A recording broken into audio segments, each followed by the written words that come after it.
countdown for blast-off. X minus 5, 4, 3, 2, X minus 1, fire.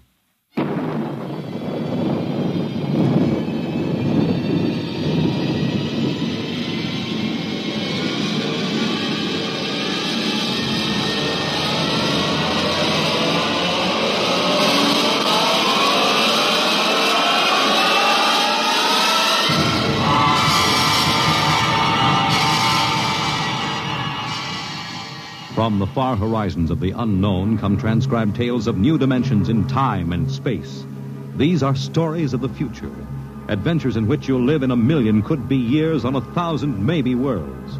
The National Broadcasting Company, in cooperation with Street and Smith, publishers of astounding science fiction, presents X minus 1.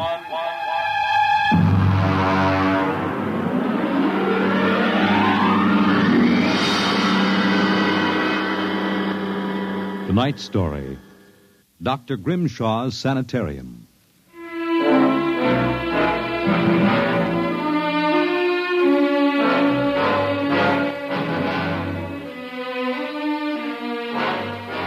What you will hear in the next half hour represents either a magnificent hoax or the true explanation of the famous Grimshaw Sanitarium scandal which made the headlines back in 1947.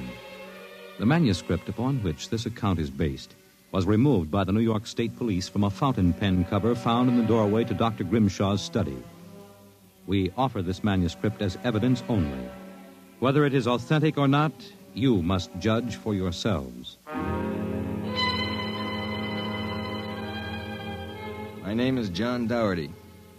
I'm a graduate of Hamilton College, class of 34, a member of Theta Alpha. I'm one of those fools who wanted some excitement in life, so instead of going into my father's shoe business, I became a private detective. These are facts. You can check them if you like. The rest of what I write here is so fantastic that I don't expect it to be believed. If anyone should find this manuscript and read it, all I ask is that you notify Miss Millicent Armbruster of 299 Wallace Avenue, Buffalo, that Johnny Dougherty is dead. On the evening of July 1st, Miss Armbruster and I were driving to a wedding. Not our own, although I wish it had been. It was Sunday, and in order to avoid traffic, I took the Old Mill Road, a single-lane dirt affair that runs past the Gowanda Cemetery. Johnny, aren't you going too fast? Not for this road. There isn't a thing around except some tombstones and... Johnny, the gate to the cemetery. Well, what about it? That hearse, look out! Look out! We skidded for about 20 feet and slammed into the back of the hearse. The two rear doors buckled and snapped open. It was a freak.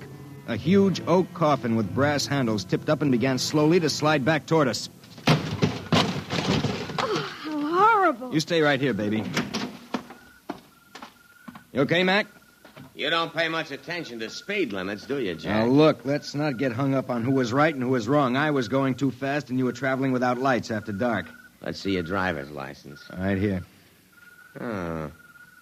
Private eye, eh? Now, if you don't mind, who does this joy wagon belong to? Gowanda Funeral Service.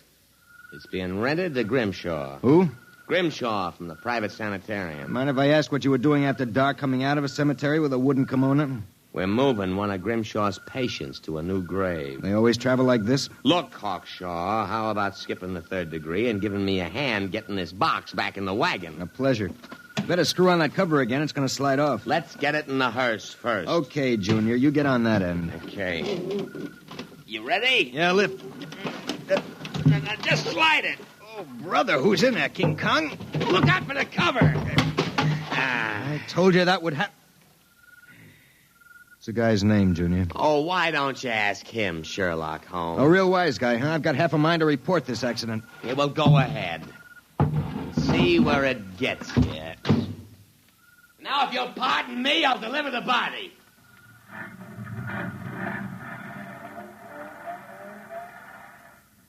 Everything all right, Johnny? I thought so until a few seconds ago. Listen, Millie, can you sit here in the car for another 5 minutes? Where are you going? For a stroll through the cemetery. Oh, Johnny, stop making jokes. When we lifted that coffin back on the meat wagon, I got a good look inside it.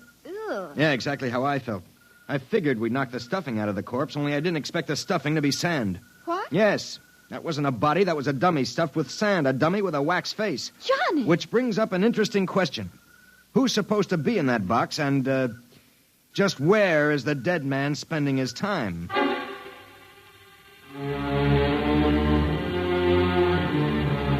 Sometimes in my business, when things drop off, you have to go out and, dig up new clients.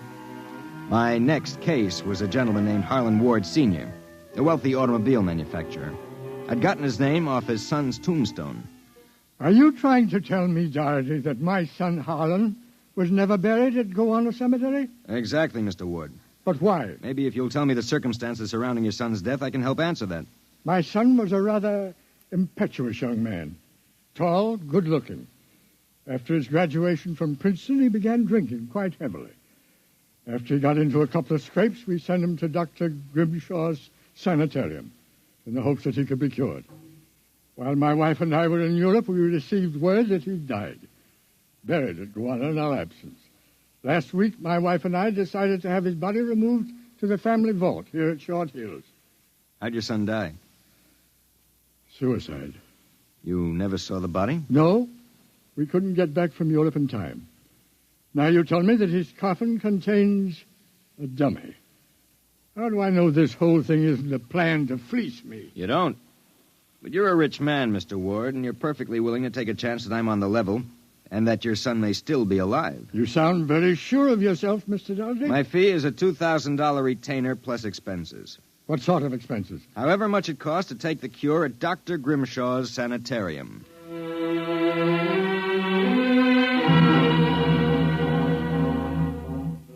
Dr. Grimshaw's sanitarium was just outside Gowanna. Most of the cases were nervous breakdowns and alcoholics. I committed myself as a dipso, and just to make it convincing, I stopped at 5 or 6 bars on the way over. I was interviewed by Grimshaw himself, a small man with a fringe of white hair. You understand, Mr. Doherty. That's not my real name, of course, social reasons. We understand. Our paid clientele is very select, and our rates are very high. You will be paid in cash and in advance, Dr. Grimshaw. How long does a cure usually take? That, of course, depends on the degree of alcoholism. This is my assistant, Dr. Boyner. How do you do? How do you do? We are accepting Mr. Doherty as a patient. Better place him in the ward with Mr. K and Mr. Keiki. Mr. K is a long-term patient, Mr. Doherty, a highly intelligent man, formerly a professor of plant pathology. Mr. Keiki suffers mild delusions. I think you'll find him rather amusing.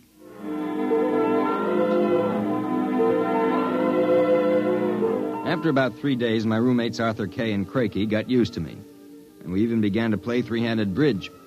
Kay was a chronic dope addict, an intelligent, sensitive man. Crakey was nothing but a clown.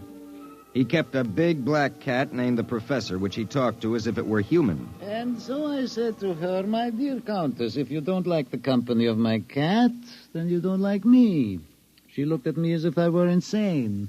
But, of course, the joke was on her because I was. Professor? The professor is very sociable. Excellent company. Except when he kills birds and deposits them in your bed. He's nothing but a feline murderer as far as I'm concerned. See? You have insulted him, Mr. K. Come here, Professor. Let's make friends. How about giving me your paw? Oh!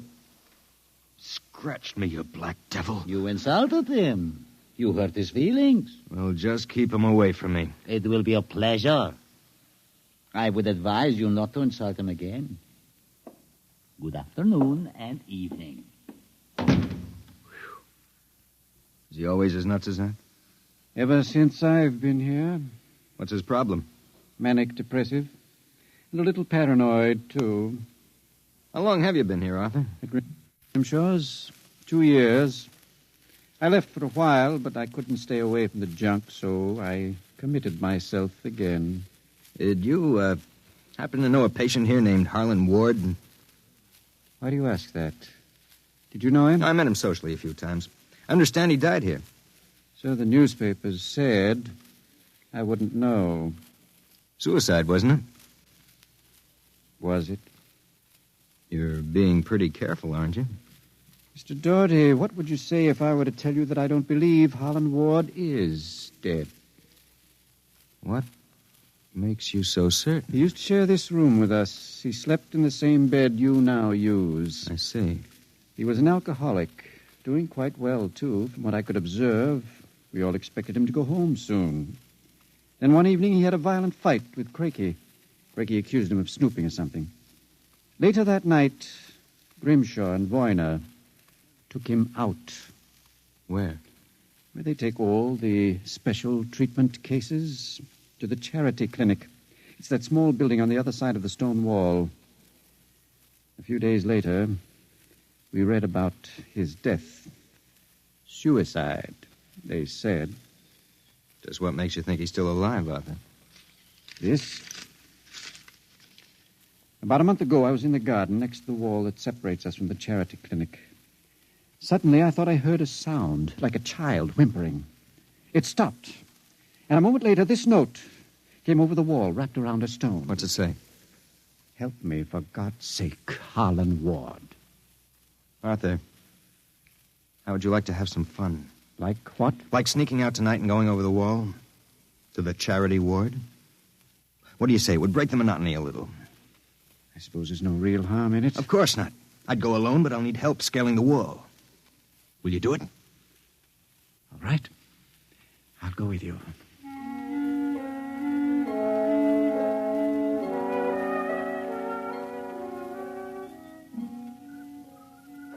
Up. All clear. Give me your hand and I'll lift you. Right, careful when you drop. Ready? Go ahead.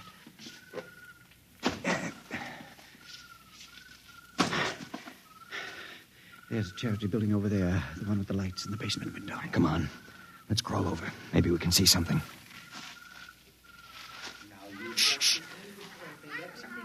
Listen. Can you make out what he's saying? No, I can barely hear. Good Lord. What was that? Probably some patient having the DTs. Let's have a look. Easy, it wouldn't do to get caught now. See anything? Some sort of laboratory.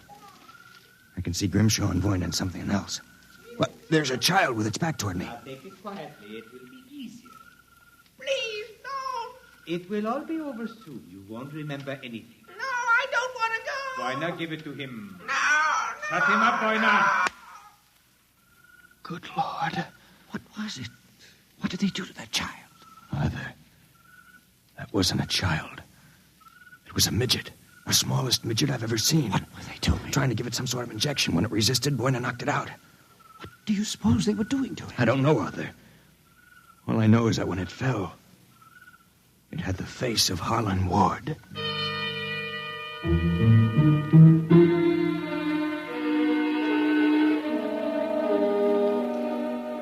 All the way back to our room, my brain was working like some frantic pinball machine. Only the score somehow wouldn't add up. The pieces were there, all right. A crazy old doctor, a brutal assistant, a private sanitarium, and a midget with a dead man's face. I thought that when I got back to our room, I'd have some time to think about it. I'd forgotten about our friend, the happiness boy, Count Crakey. So, I caught you. Fine, you've caught us. Now how about crawling back into the woodwork like a good little count? Where were you? Mink hunting. Arthur and I like to go mink hunting at night. You make fun of Count Crakey? I shall report you to Dr. Voyner. You'd better not if you know what's good for you. So, you threaten me? Me, Count Crakey? I shall scream for help. Help! Help! Did you hurt him? Just knocked him out. What do we do now? Put him to bed. Hope that when he wakes up in the morning, he's forgotten the whole thing. And if he hasn't? He's too crazy for them to take seriously anyway. Come on, let's get him back into bed.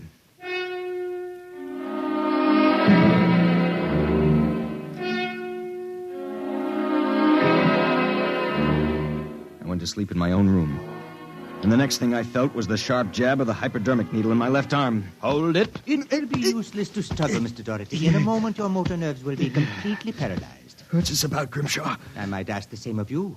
My good friend Count Crakey informs me you and Mr. Kay decided to do some snooping earlier tonight. He followed you and saw you climb the wall. Crakey's insane. Mr. Doherty, that is a matter of opinion. Crakey, what is this?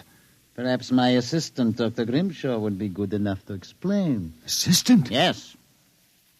You see, I am the actual head of the Grimshaw Sanatorium. Count Craigie feigns many delusions, Mr. Doherty. But in this case, he is telling the truth. Count Craigie is actually Professor Ernst Hassler.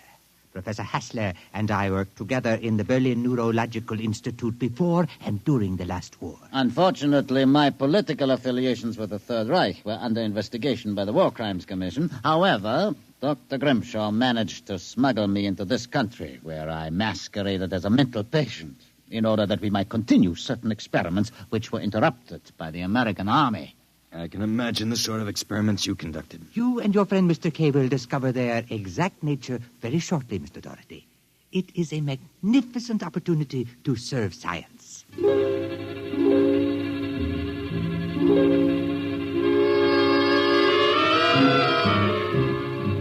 passed out. And the next thing I knew, I was coming to in a different room and hearing the voices of Voyna, Grimshaw, and Craigie, as if from a great distance. Pituitrin. Pituitary. 4 cc's. 4 cc's. How are the measurements? Reducing rapidly. We'll operate at once. Have Voyna start the anesthesia. Very well, Doctor. Come in.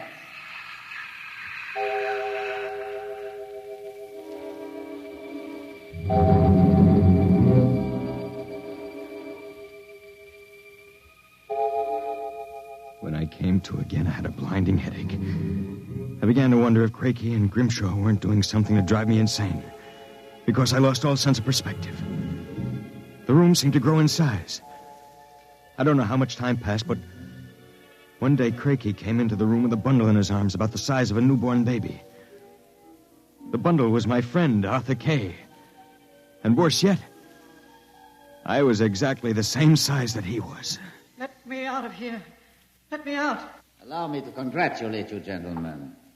How are you feeling? You dirty monster. I'm disappointed, gentlemen. Do you not feel privileged to be a part of an experiment that will place me at the very top rank of the world's endocrinologists? What are you doing to us, you madman? It has long been established, gentlemen, that dwarfism and giantism result from injury to or malfunction of the pituitary and thyroid glands. The interlock between these glands was thought to be a hormone. I have discovered that this was incorrect. It was an enzyme. An enzyme I isolated some years ago. I was well on the way to synthesis in Germany when the surrender interrupted me. The interruption also limited the number and type of subjects on whom I could experiment. I was forced to find others. Such as Harlan Ward? Mr. Ward was only a control experiment. I suppose you plan the same for us. No, gentlemen. For you, I have reserved a special privilege.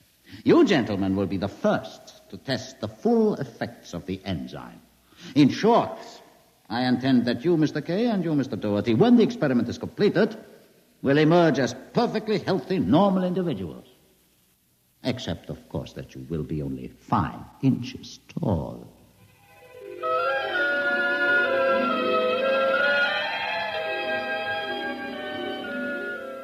The days and nights that followed were a living nightmare. A nightmare from which Arthur and I awoke for brief periods to find ourselves in a strange new world. A huge, frightening world where everything seemed enlarged 100 times. When we finally emerged, we found ourselves imprisoned in a tiny mouse cage. Judging by the relative size of things, we could not have been more than 5 inches tall. Now we realized the experiment was at an end. That from now on, it was either escape or be destroyed. How's it coming, Arthur? Another moment. I think I'll have this lock worked loose. And if we escape, then what? We'll worry about that after we get out of this mouse cage. Suppose we don't make it. At least you've written the story on that scrap of paper. Someone may find it and read it. Nobody will believe it. Then why did you bother to write it? I don't know. I suppose I want the world to know what happened to me. That does it. Help me push the door open. Now what? The first job is getting down to the floor. I think we can make it by sliding down the telephone cord. Are you game? Go ahead. I'm right behind you. Easy now. Look out! That does it. Now, if we can figure out a way to get out of the room, well, that should be... Uh-oh. Listen. Somebody's coming. It must be Craigie. We've got to hide. Here. The grate in the fireplace. He'll kill us if he finds us. Stay quiet. Well, my friends, Time for feeding. I trust that you... So, you have managed to break out. It won't do, you know. There is no way you could have gotten out of the room with the door and window locked. I know you are in here. I would advise you to save yourselves trouble and give up. Very well, my tiny friends. If you prefer to play the game of cat and mouse, then I shall be happy to furnish the cat. There is no way you can get out. What now? He's gone for the cat. If that monster ever gets in here, we're goners. There must be... Wait a minute. What? You see that thin strand of wire running along the molding? What about it? It's the automatic fire alarm. When the alarm is tripped by a fire or short circuit, all the locks are sprung so that the patients can escape from their rooms. If I can short that wire before Craigie lets the cat into the building, let's go. There's a tiny sliver of steel from the cage on the floor. I'll work with that. You keep an ear to the door. Go ahead. This insulation is tough as rawhide. Blast this stuff. Hurry up, Arthur, for God's sake. There it is. Stand away. I'm going to short it. Ready? Okay. We made it. There goes the door. Let's make a run for it down the hall. If we can get to the garden, we've got a chance. I smell smoke. The short may have actually started a fire. Come on. Wait a minute. I have to go back. The manuscript. Don't be a fool. There's no time. Come on. You go ahead. I'll catch up. Hurry up. I'll wait in the hall. Only a second. I've got it. Come on. There's nothing to stop us now. Arthur? Where are you? It's funny. Arthur? Arthur? Arthur, what's happened to you?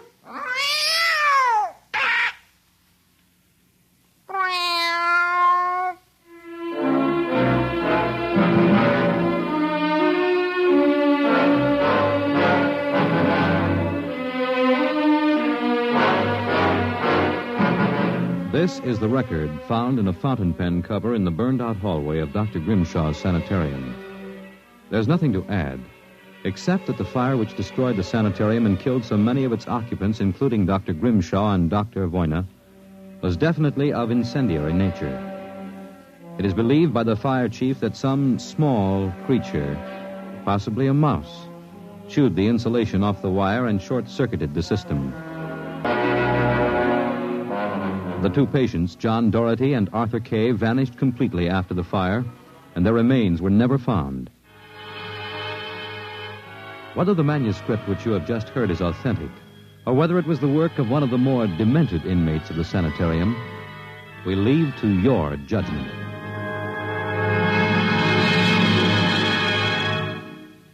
You have just heard X-1, presented by the National Broadcasting Company in cooperation with Street and Smith, publishers of astounding science fiction. Your announcer, Fred Collins.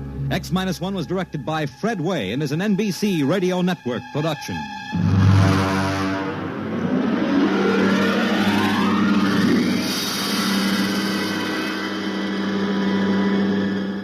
X-1.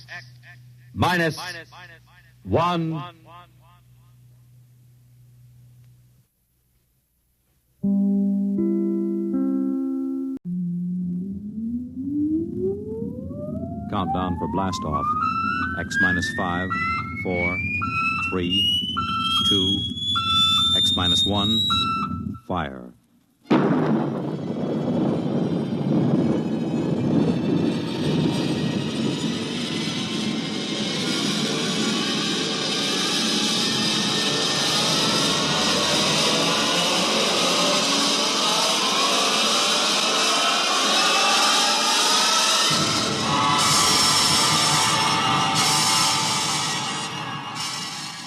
From the far horizons of the unknown come transcribed tales of new dimensions in time and space. These are stories of the future, adventures in which you'll live in 1,000,000 could-be years on 1,000 maybe worlds. The National Broadcasting Company, in cooperation with Street and Smith, publishers of astounding science fiction, presents X-1.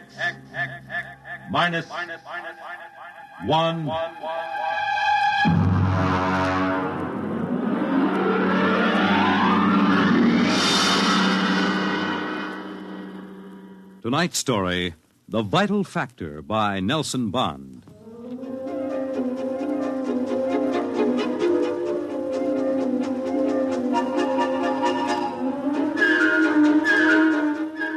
I doubt that anywhere on Earth there's a man or woman or a child who doesn't know the name Wayne Crowder.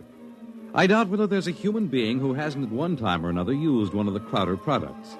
The can opener or the razor blade or the patented tooth powder dispenser or the Crowder improved slideless fastener. In the magazines which write about men of business, Crowder was described as a man of ice and stone and ink and steel. No warmth to his blood. And a heart to pump, not feel human emotion.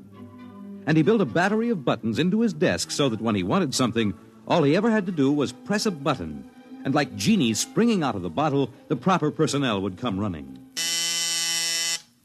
Yes, Mr. Crowder. Get me my engineers. Yes, sir. Right away, Mr. Crowder.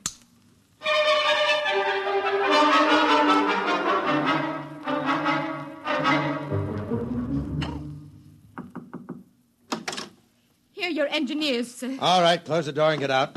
Now, gentlemen, sit down. Gentlemen, I want you to build me a spaceship. A spaceship, sir? That's right. I've decided that I am going to be the man who gives space flight to mankind.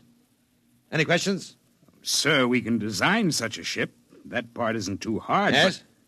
But we've no way of providing the motor to power such a ship. When the ship's ready to fly, there'll be a motor. Sir, I don't like to contradict you, but you can't go ahead of the total technology of a historical period. It's like asking somebody in 1600 to build the internal combustion engine. You see, scientists have been searching for a motive power for spaceships for decades now without success. You'll have a ship, but we can't lift that ship from the Earth's surface.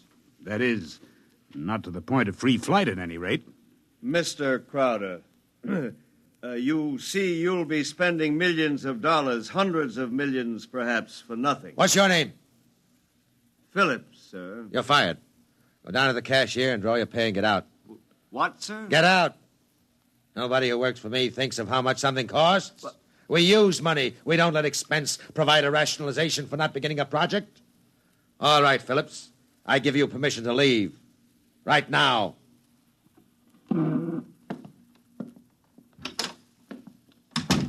Any other comments? The ship will be built, of course, Mr. Crowder. The fact still remains, we can't power it. You design the ship, I'll find the motor for you. Where, sir? I don't know. But somewhere in the world there's a man who does know the secret. I want that motor, and I'll root out the man who has the theory which will let us build it. How quickly do you want this done, sir? Yesterday. Yes, sir. Is there anything you need? We'll need a construction yard, sir, and certain machinery and a great many materials, of course. Labor force. Get them. Send me the bills. I don't want to be bothered with minor details. Yes, sir. And, one more thing, sir. Phillips. Yes? We need him, sir. He's a top man on electronics. He's a vital cog in our team. I don't want Phillips working for me. That's clear, I hope. Who else in the country knows what he does? No one in this country, sir. There's a man in India, though. Get him. We've tried before, Mr. Crowder. He's working on an important project in his country. I'm not concerned with details. Get that man, pay him what he wants, but get him. Sir, you don't understand. If this man quits his job, that whole project will collapse. It means the welfare of many people, millions of people in his country. He has a high sense of patriotism. Buy that sense of patriotism. That's all. I don't want to see any of you again until you have a report of work in progress. Yes, sir.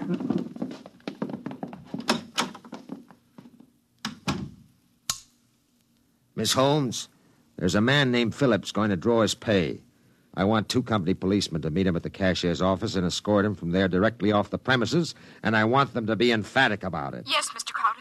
And notify the newspapers, the television, and the radio networks, the periodicals, and the scientific journals that I'll receive the press in my office this afternoon at 3:30. I have an important announcement to make. Anyone not here at 3:30 will be barred, and the publication or company he represents will not be given any further information.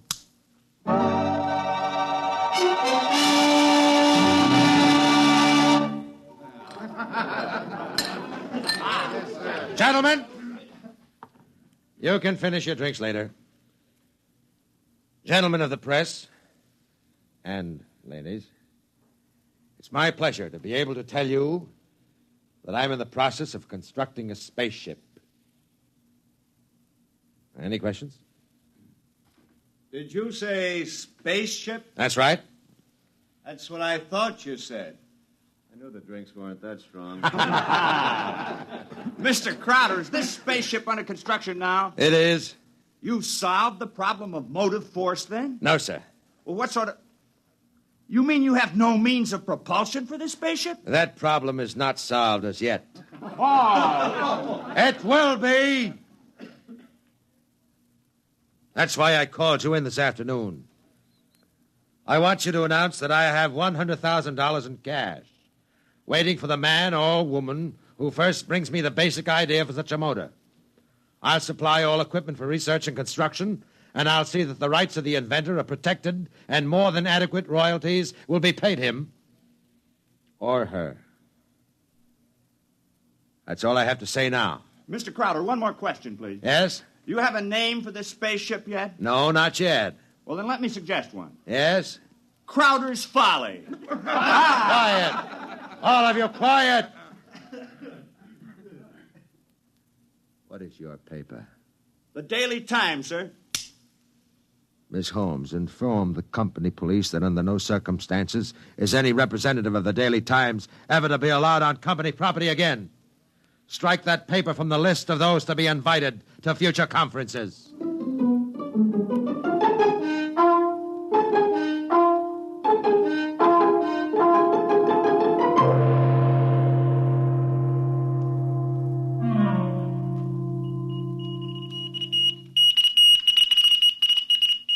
It was Crowder's Folly, but the word of what he wanted circulated to the far corners of the globe.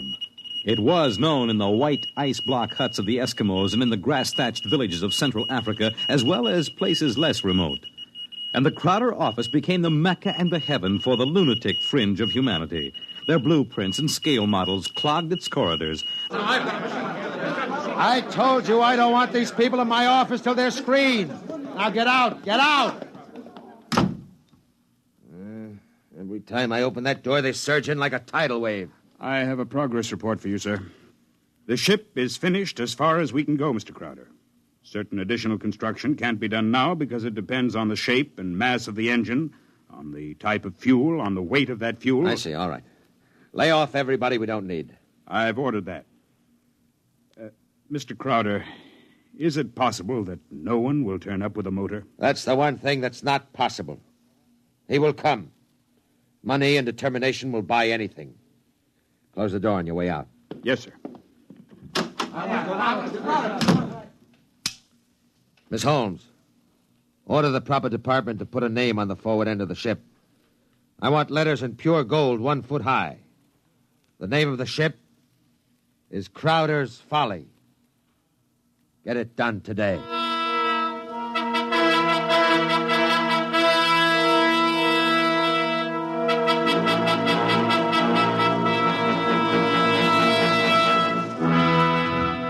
The sun came up in the morning, and the sun set at night, glinting rose on the silver sheen of the hollow ship's skin as it lay in the yard. The golden letters on the prows spelled out the fury of Crowder for the world to see. A staff of 50 were employed as time went on in taking rust preventative measures to ensure the ship's well-being.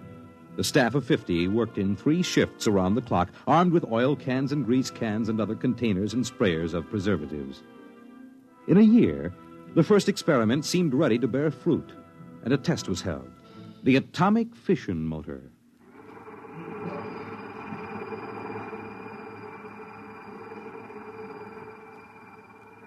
In exactly 45 seconds now, we'll hold the test, Mr. Crowder.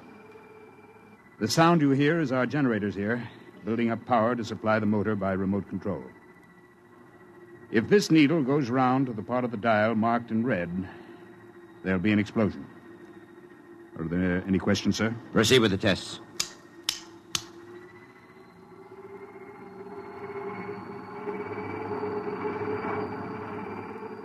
Watch the needle, sir. 8,000, 8,500, 9,000, 10, 11, 12, 15. That's an overload now, sir. 18, 20. I don't know how much more it can... What happened? Your generator blew out. What kind of incompetency? I beg your pardon, sir. The motor blew up. What are you talking about? I would have heard.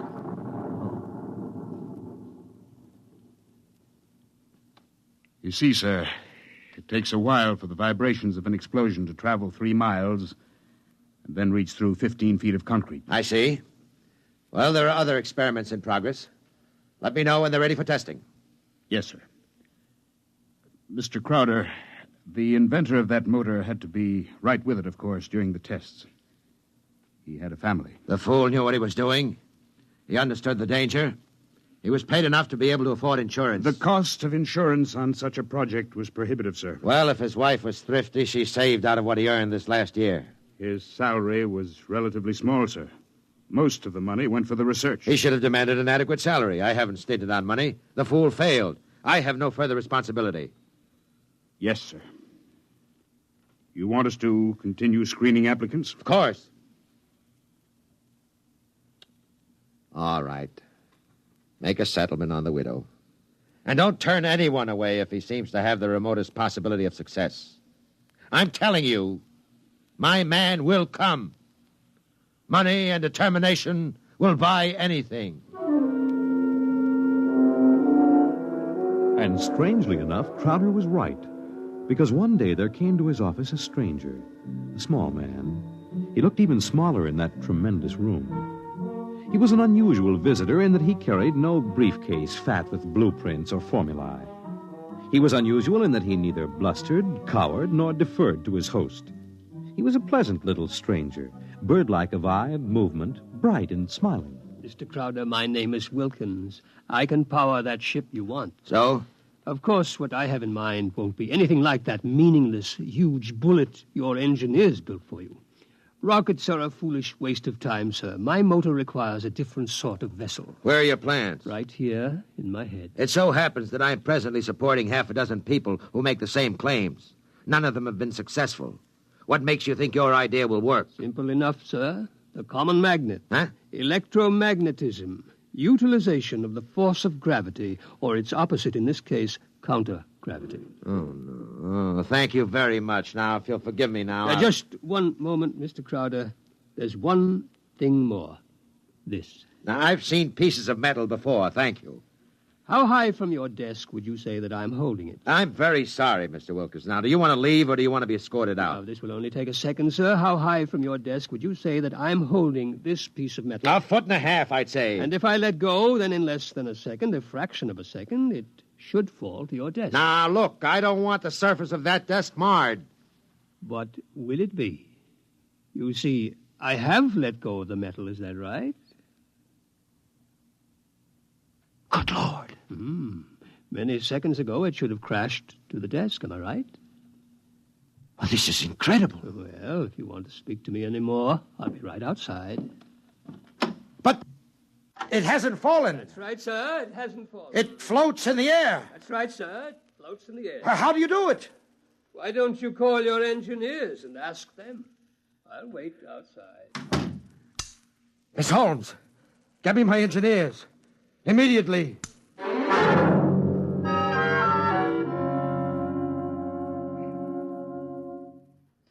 All right, Mr. Wilkins, you're quite right.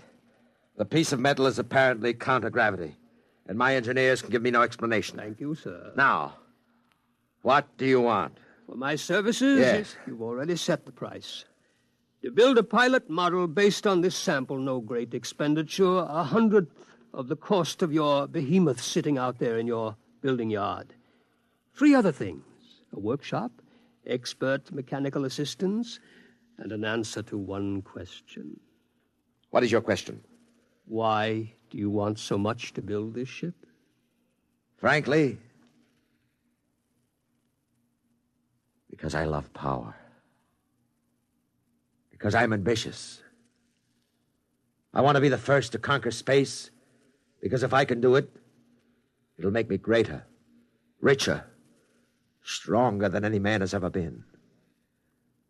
I want to be the master, not only of one world, but of worlds. That's an honest answer. But is it the only one? You see those letters in gold on the prow of my ship? Crowder's Folly, that's what they named it. That's what they think of me. I want to cram those words down their petty little throats and let them eat mud. That's another answer. And that's all? That is as far as your thinking goes? What other answer is there to your question? There's my own answer. I want to leave this planet and go elsewhere, to Mars, perhaps, because there are strange wonders yet to be found. Because there will be scarlet sunsets over barren wastes. And in the star-strewn night, the thin, cold air of a dying world stirring in restless sighs across the valleys of the dry canals. Well, you may laugh out loud if you wish, Mr. Crowder. I would prefer that to the peculiar repressed smile you're now exhibiting. You're a very lucky man, Mr. Wilkins, in that you have scientific talent, because your talents as a poet are inferior and very sentimental. All right, you're a sentimentalist, and I'm a man of action. No matter. We can work together, you and I. Your workshop will be ready by morning. I don't need to hear from you again till you have something to show me. If you need to see me, call me day or night. I'll be available. But don't bother me with details, because I probably won't understand what you're talking about anyhow. If you need money or materials or personnel, just tell my engineers. You'll get it, or I'll know the reason why. That's all. Thank you, sir. Miss Holmes, get me my engineers.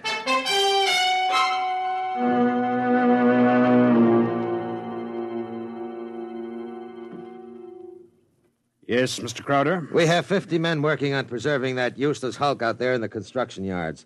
Lay them off. The ship will deteriorate if we do that, sir. Let it rot. Lay them off. Yes, sir.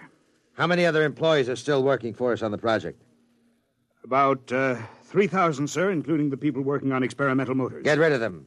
Sir? Get rid of them. Mr. Crowder, I never thought you'd drop this project. You were so adamant I'm not dropping anything but deadwood. You saw what Wilkins had to offer. He's my man. And the rest is junk and nonsense. Mr. Crowder, he might fail. We ought to have a minimum of protection against... I say he won't fail. I know the goods when I see it.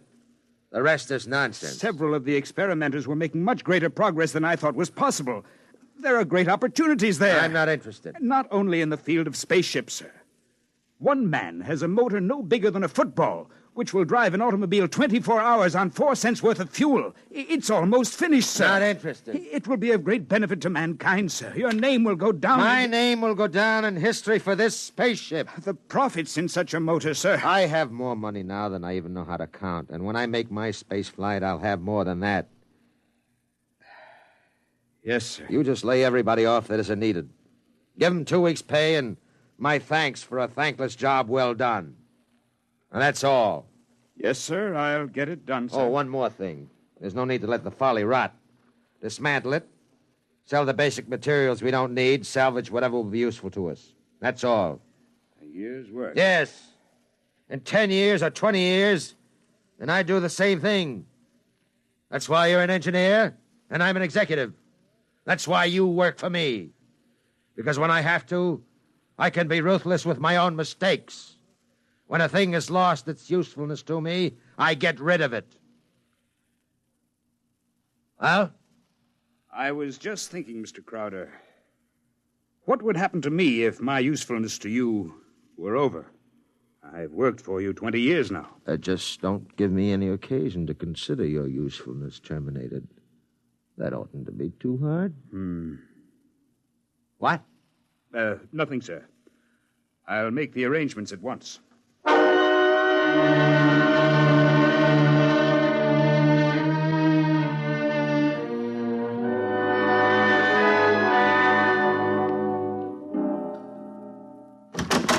Who are you? What do you want? I tried to stop him, sir. Well, speak up, man. My name is Jarvis Ustuli. I'm an electronics expert. Oh, yes, I remember. You're the Indian. Come in, come in. But do you want me, sir? I can never... Never mind, Miss Holmes. Just stay outside. Close the door behind you. Sit down, Miss Ustuli. Thank you, no. I want to give you a gift before I leave. Oh? You leaving? I thought we still needed you. I resigned. Sorry to hear that. I'm told you're a good man. I want you to understand what's behind this gift. Huh? I was working on a power project in my country which would have meant a tremendous rise in the standard of living for millions of my people. I was unable to resist the money you offered. Well, had you resisted, even more money would have been forthcoming. I placed no limit on your worth to me. I understand. But you see, I did not come without a sense of guilt, because there was no one in my country who could take my place. I would assume that. And now I discover that what I did was for nothing. The spaceship on which I worked is being dismantled. That's right. So I have been corrupted by you at a whim. I think you have too much power, sir. I think you use your power for evil, selfish purposes. Selfish, yes. Evil, no. Only sentimentality is evil. I think otherwise. And so, in order that you shall not corrupt anyone else, I have this gift for you. Here you are, sir. And just one more shot for good measure to make sure you're really dead. Good.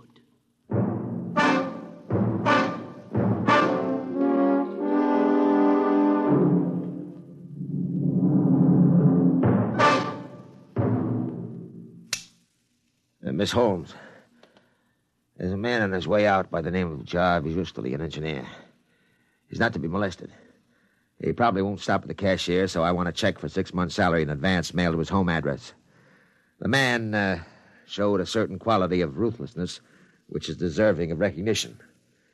Oh, and have the chief of the company police bring me a new bulletproof vest. This one seems to have been dented in a couple of places.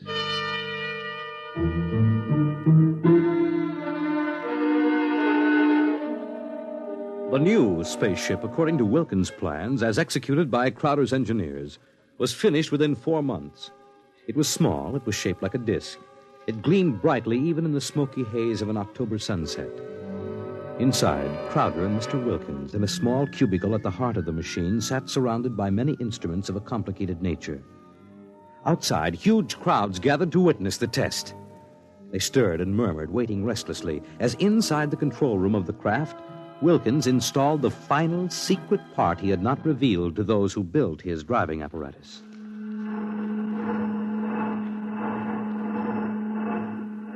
Well, Wilkins, what's holding us up? Nothing new. Oh, sentiment, perhaps? A wish to look once more on Earth's familiar scenes? Yeah.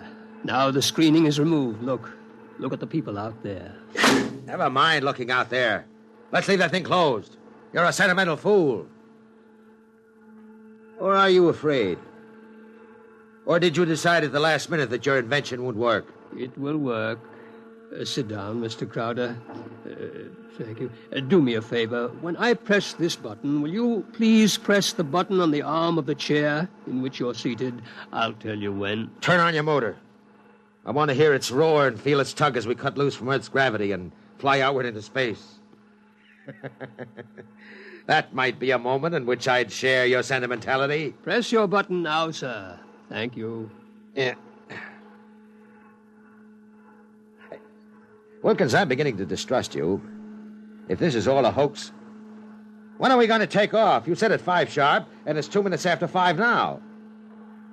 Well, do we move or don't we? Mr. Crowder, we're already moving. The button you pushed was to nullify the effects of acceleration. If you don't mind, sir, I'd like to open the screen again. Now, if you care to look, see for yourself. Wilkins, we're in space. Look down at the Earth. How far we've come. Why, it's no bigger than a toy balloon. No, a dime. No, a firefly. Man, Wilkins, you've done it. Yes. I swore to be the first man to conquer space, and I've done it.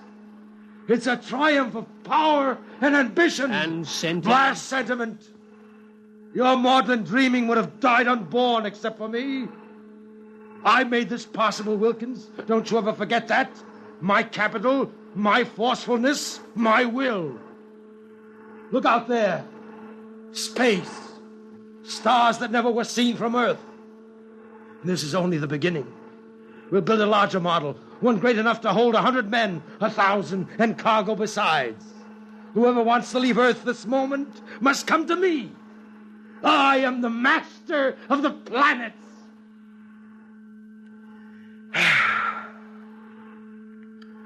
All right, Wilkins. Turn back now. No. Huh? I said turn back. No. Well, we've proved the ship can fly now. Now turn back. I want to start work at once in preparation for the long flights to come. Not so. We will go on. What are you doing? Defying me? I'll break your puny little body into pieces. Can you control this ship, Mr. Crowder? Would you like to be stranded out here in space, just adrift in space without control? Would you like that? Turn back. No.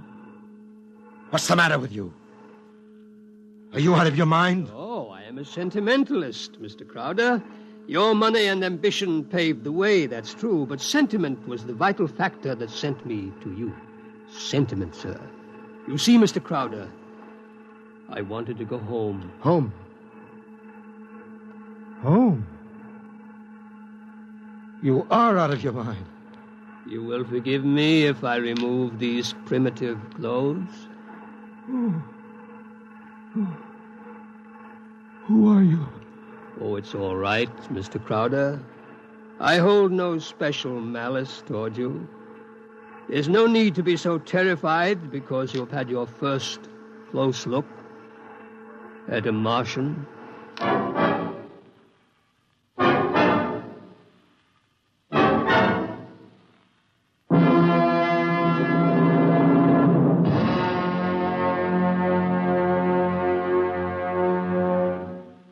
You have just heard X-1 presented by the National Broadcasting Company in cooperation with Street and Smith, publishers of astounding science fiction. Tonight, by transcription, X-1 has brought you The Vital Factor by Nelson Bond, as adapted for radio by Howard Rodman. Featured in the cast were Joe DeSantis, Guy Sorrell, John McGovern, Grant Richards, Louis Van Ruten, Richard Hamilton, and Florence Williams. Your announcer, Fred Collins. X-1 was directed by Daniel Sutter and is an NBC Radio Network production.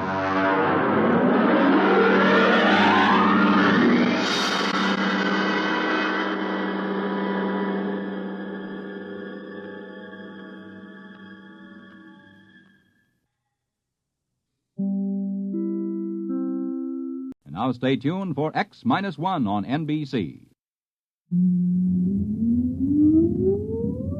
Countdown for blast off.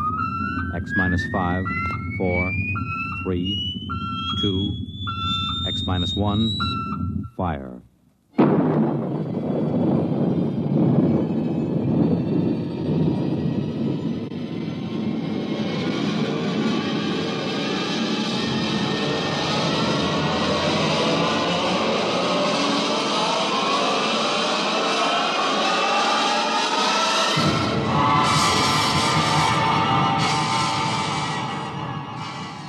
From the far horizons of the unknown come transcribed tales of new dimensions in time and space. These are stories of the future, adventures in which you'll live in a million, could be years, on 1,000 maybe worlds. The National Broadcasting Company, in cooperation with Galaxy Science Fiction Magazine, presents X-1.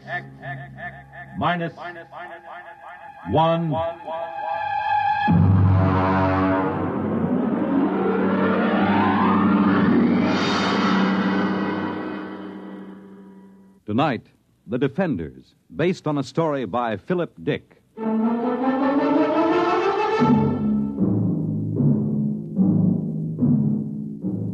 now we bring you a special film of the destruction of San Francisco by radioactive pellets, released this week by robots of the Asian Confederation.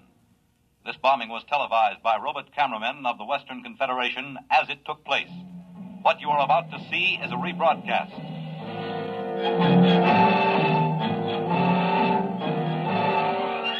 Here you see the heroic robots, the Leddies, who defended San Francisco against the dastardly attack.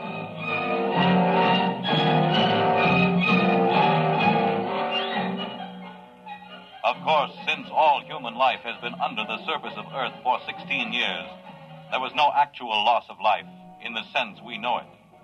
Still, the vicious destruction of Western Leddies by this sneak attack by Asian robots. The surface war. The surface war, that's all we hear. It's all everybody works for. 90 cents out of every dollar goes for the surface war.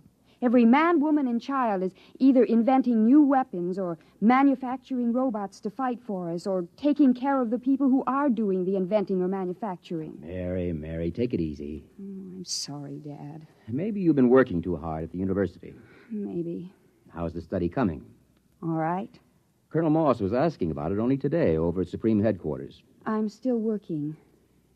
Mary, you haven't mentioned the enemy much. Oh, what's there to say? Well, is he as hateful as ever? He hasn't been feeling well. Pity. I hope he doesn't die. After all, he's the only living captive member of the Asian Confederation. How old is he, by the way? 34. Oh, you're joking, of course. No. Mary, Western society only moved under the surface of the Earth some 16 years ago. Now, that would mean that the enemy was captured when he was only a boy. Yes. He told you this? Oh, no, he tells everyone he's 42. I deduced it from inconsistencies in his statements. Well, that's a little dangerous, isn't it? Well, you're the only one I've told, Dad. I wish you wouldn't even tell me these things. Do you expect your friend Colonel Moss to pop out from under the bed? Now you're being facetious. It's no laughing matter, Mary. The whole concept of the enemy is so charged emotionally... And so full of lies. Mary! It's true. I've been talking to him for 6 months now.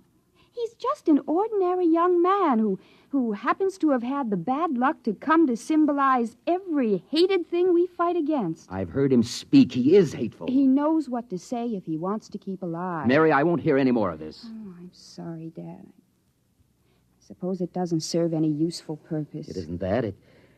I'm thinking of your own safety. If remarks like this were overheard, do you know what they do to traitors? I've heard they turn them over to the leadys. They're taken up to the surface. As they approach it, the radioactivity begins to destroy them. And by the time they reach the top... I'll be careful. Good. Now then, why don't we stop this morbid talk? How about turning on some music, All right. Dad? Yes? What was it like? What? On the surface. Don't you remember? Mm-mm. Oh, no, of course not. You were only about 6 at the time. Well, it's best not to talk about it too much. Oh, tell me, Dad, please. Well, it was quite different from living underground. We lived in a valley, your mother and you and I. There were pretty farms along the floor of the valley, little white houses and green fields and trees. Oh, and there were birds. Yes. I'm afraid the birds are extinct now. It must have been hard for you those first years underground. It wasn't pleasant. But I had my work at the War Institute. There was so much to be done then, building the leadys to take over the surface war, designing the pneumatic tubes to get supplies and weapons up to the robots, organizing the robot councils on the surface, and, of course, the constant fight against radiation leakage. We're still working on that one. I wonder what my life would have been like if it hadn't happened. About all I know is metal walls and great roaring factories and barracks. Nobody wants to live this way, my dear. We have to. Someday, when the enemy's defeated... What makes you think he'll be defeated? The Asians are just as secure underground as we are. When our leadys conquer theirs... Dad. What is it? Dad, the enemy, the one I've been interviewing. I thought we weren't discussing him. He mentioned a word to me. A word? Yes. It seems to me that I heard it before when I was a little girl. It's best to forget these things. No, I don't know what it means, but it might even be a bad word, but I have to ask you. I'd rather not. Please? Well?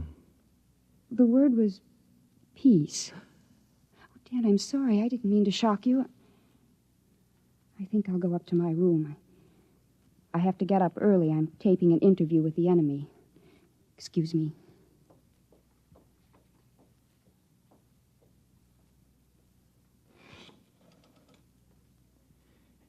Get me the Director of Internal Security. Yes? Moss, this is Donald Taylor. Yes, Donald. It's about my daughter. Mary? Yes. She's been working with the enemy, as you know, compiling a new study. Yes? I'm afraid from some of the things he's told her that he may not be completely sane. Oh? I thought perhaps you might, supervise their relationship a little more. After all, she's been spending almost 6 months in his company, several hours a day. I see what you mean. Now, I don't mean to suggest that anything has happened already. Her attitude's... Don't concern yourself about it. Everything will be handled discreetly.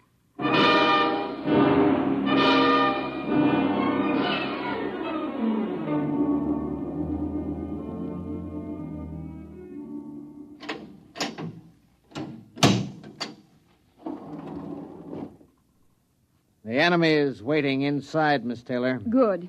Is the recording and filming equipment ready to go? All checked and ready. You've checked the restraint suit on the prisoner? Yes, miss. You may leave us alone. Just buzz when you want me, Miss Taylor. I will. Thank you, guard. Hello, hateful one. Hello, beloved. How are you? Feeling no pain? I thought about you last night. I talked to Father. Be careful. Oh, it's all right. Oh, this can't go on, Mary. Sooner or later, someone will suspect. I don't care. I love you. Mary. Well, you'd better get something on tape. If anyone comes in. All right.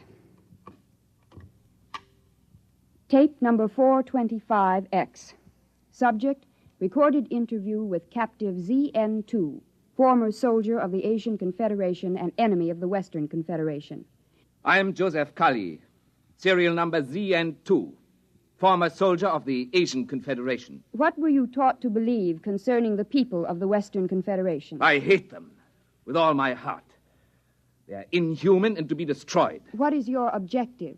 It is the objective of my people to enslave all members of the Western Confederation and to utilize them for the benefit of the masters of the Asian Confederation. Did you ever witness any murder of members of the Western Confederation?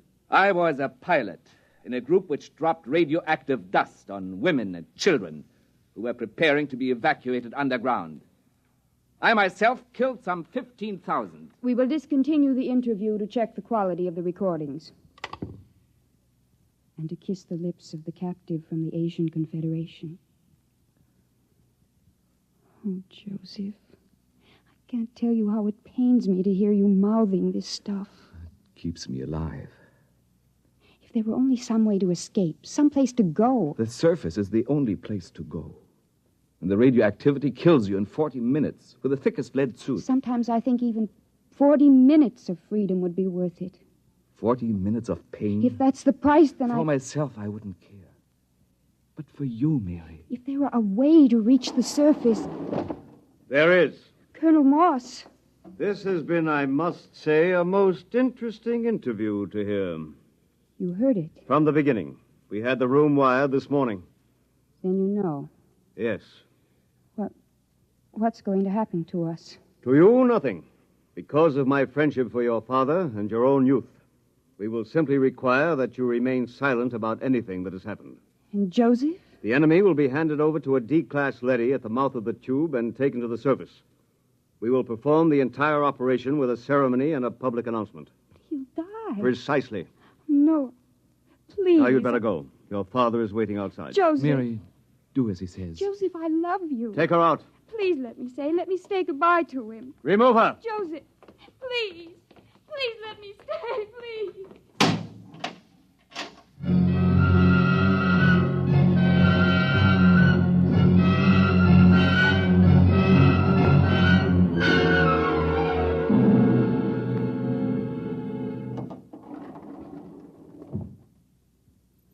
Father? Yes? Did you talk to Colonel Moss? Yes. And? He'll permit you to come along and watch the ceremony, provided... Provided? There's no display of any sort. And, of course, a public denouncement of the whole matter. He's prepared a statement to the effect that the enemy tried to dupe you, that he used hypnosis, etc., etc. Well? I'll sign it. The ceremony is at the foot of the tube tomorrow morning at 6. At that hour, the enemy will be handed over to a D-class leady, which is being brought down from the surface. Remember your promise.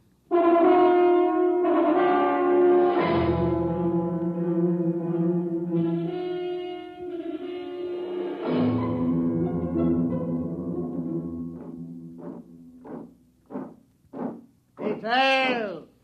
Halt! The prisoner is ready to be turned over, sir. Is the robot here? The robot is arriving now.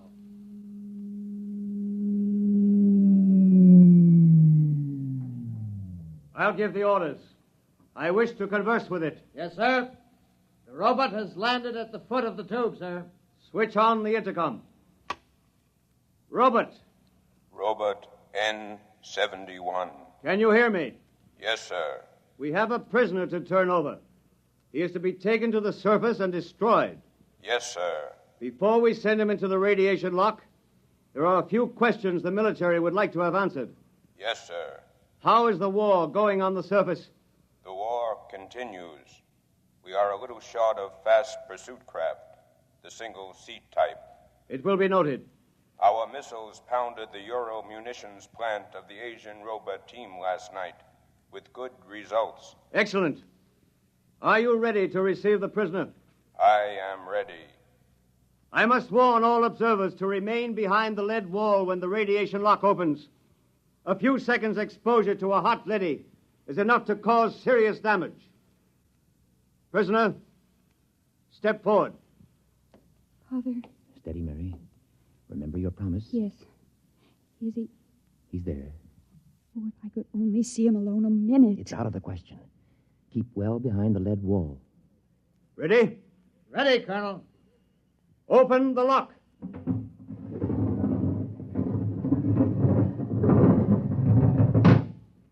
Step into the lock, prisoner. He's in with the leady. You can almost feel the radiation. By now, he's as good as dead. Lower the door. No! Wait! Joseph! Joseph! Mary, come back! Hold the door! Mary! Robert! Remove the woman and take the prisoner to the surface. Hurry! She'll be burned to death. Don't go out there. The lady is pushing around. Close the lock! Mary! Sergeant! Get a technician in a radiation suit to pick her up. Have her shielded and brought to the decontaminating chamber. Yes, sir. My daughter. You'd better get into a lead suit, Donald. We'll see what we can do to save her.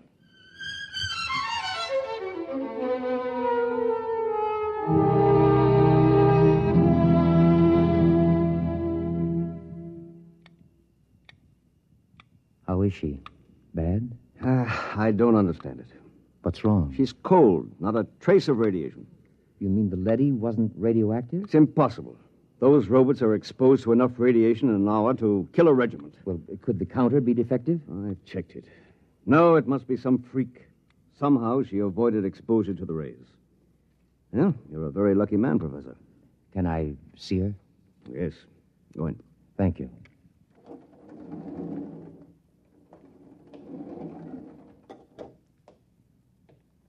Mary, Hello, Dad. did they tell you you're going to be all right? Yes. Well, you don't seem overjoyed. Should I be?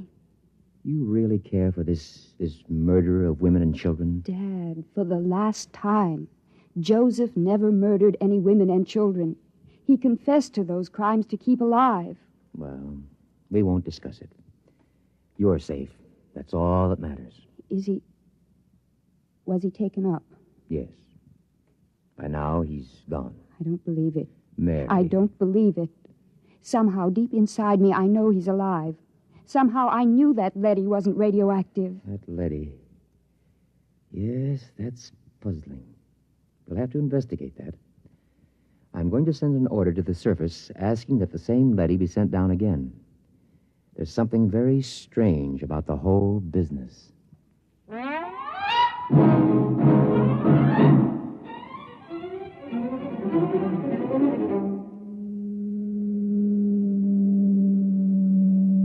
The tube is arriving with the leady as you requested, Professor. Good. I'm going in to examine it. Isn't that dangerous, even with the suit on, sir? It won't take me long. Very well. He's reached bottom. Open the lock. Father. Hold it. Mary, what are you doing here in a radiation suit? This is the same leady, isn't it? Yes. I was just going in to examine it. I want to go with you. Why? This is the leady that took Joseph up. I want to speak to it and find out. Now, Mary, why torture yourself? It's more torture this way. I have to know.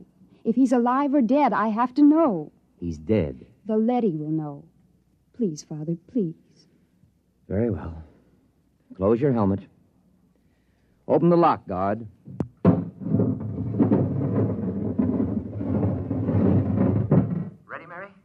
Ready. Let's go in.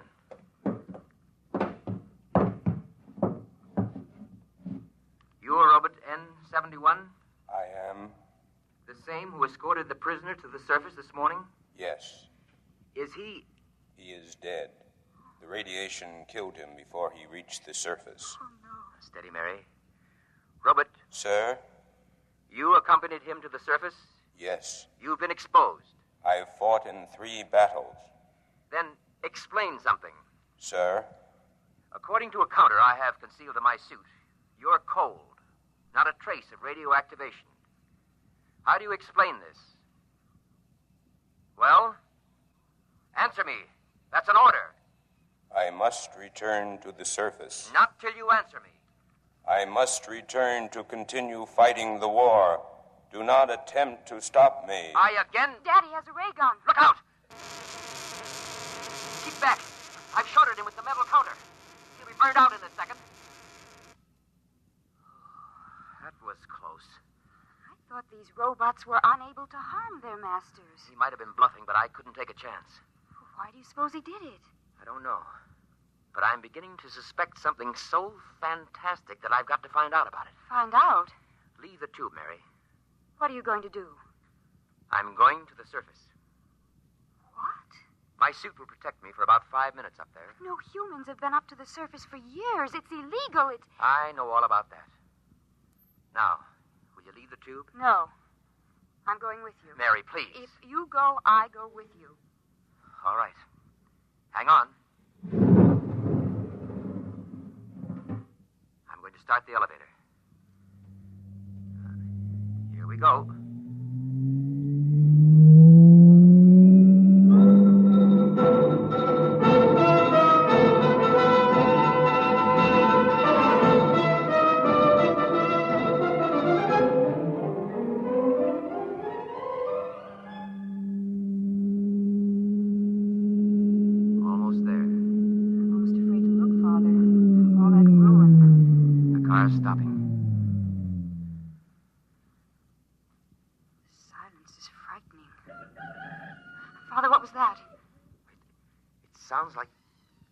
Like a rooster.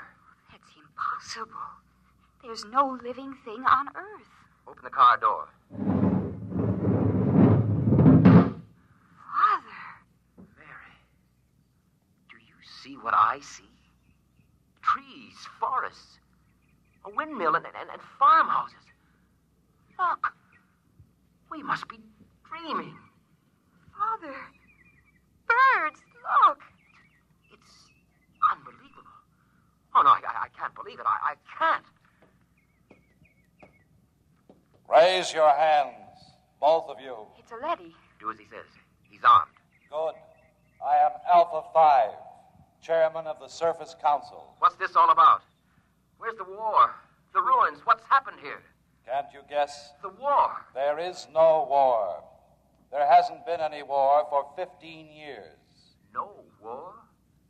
But the guns, the munitions... We've been destroying them as fast as you sent them to the surface. And the Asians? Their robots have been destroying their arms also. Why? How did this happen? What about those films of the destruction of San Francisco? What about those televised reports, the bombings, the slaughter? Models. Models? We have a full-time division of A-class robots who do nothing but photograph the progress of the fictitious war using scale models. The entire destruction of San Francisco, which you witnessed on your televisors, took place on a tabletop. Well, how did this come about? Quite logically.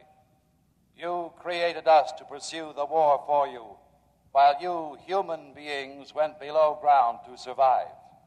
But before we could continue the war, it was necessary to analyze it, to determine its purpose.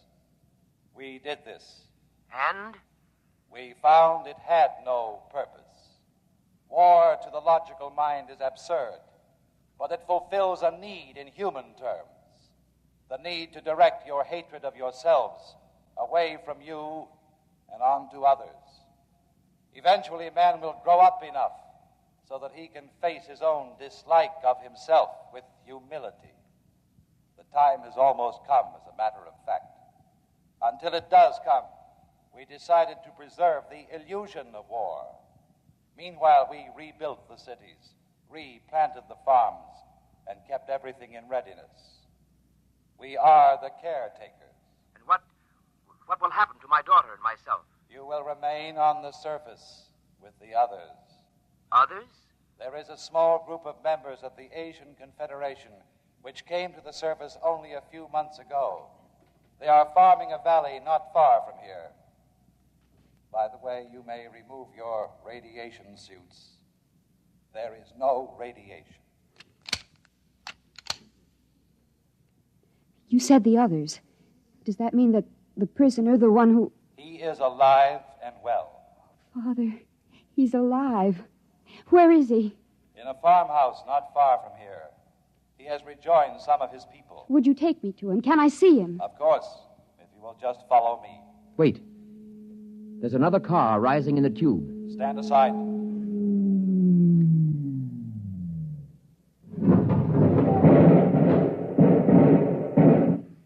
Just remain where you are. Sergeant, take this leady into custody. Yes, sir. Well, Professor, this is quite a sight. How did you happen to come here? The guard told us you had surfaced. We found the shorted robot where you left it and discovered it was cold. So we decided we'd better investigate. Good Lord, what a shock this is. A blessing, Colonel, not a shock. Do the Asians know about this? A few of them have surfaced, but the underground civilization is still ignorant of it. They think the war is going on just as our people do. Don't say. You know what this means, don't you? It means the end of the war. It means peace. It means victory, Professor. It means we can mount a full-scale attack. We can drop hydrogen fission bombs right down their tubes. We can wipe out the whole race. But there's no need. There's no war. There will be. I'm returning underground to report this to Supreme Headquarters. You'll have to accompany me for security purposes. You cannot do that, Colonel. Since when does a robot give orders to a human? We were constructed to protect you. In this case, we will protect you from yourselves. Stand aside. We're going to the tube. I will be happy to stand aside, but you will not be able to descend. No? Well, we'll just see. Look out! Father, what is it? What happened? Look. Good Lord. They've destroyed the tube. We're sealed off. Exactly. We have always had heat bombs in readiness for just such an emergency. Lead and rock are fused for a depth of some 10 miles. It will be years before your people can reconstruct the tube. I don't believe it. It makes no difference to us whether you believe it or not. Men, destroy this robot. There are many more. Destroy him.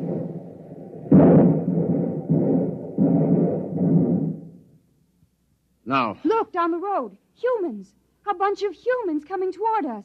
Why, they're waving. Those are rations. Joseph! Joseph! Father Joseph's with them. Ready arms, men. As soon as they're close enough, I'll give the signal to fire. Colonel, in heaven's name, they aren't even armed. They're the enemy. Our only hope for survival is to join with them. We'll need food and shelter. If we destroy them... The professor is right, Colonel. We're cut off from our own people. Sergeant, another word, and I'll have you court-martialed. Now, ready your weapons. Men, don't do it. Our only hope now is peace. Silence! I've got to warn them. Go back! Go back! All right, Professor, you asked for it. Now! Father!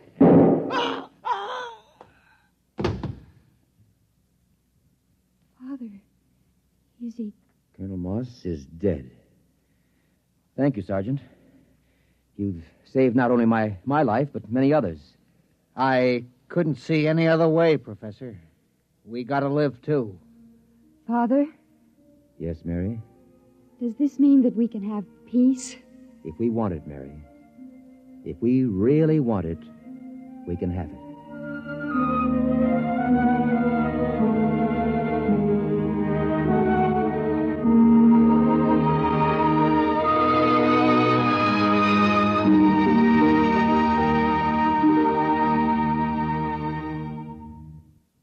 You have just heard X-1, presented by the National Broadcasting Company in cooperation with Galaxy Science Fiction Magazine, which this month features the Clifford D. Simak novelette titled Drop Dead, the story of a perfect world, accommodating and peaceful. But how it got that way was less ghastly than how it stayed that way. Galaxy Magazine, on your newsstand today. Tonight, by transcription, X-1 has brought you the George Lefferts adaptation of The Defenders, based on a story from the pages of Galaxy written by Philip Dick.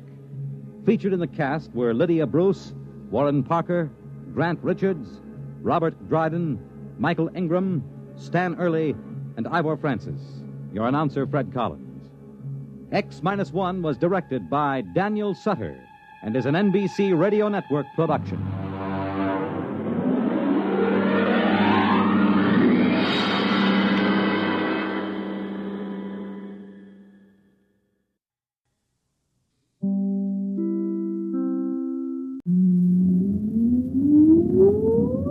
Countdown for blast off. X-5, 4, 3, 2, X-1, fire.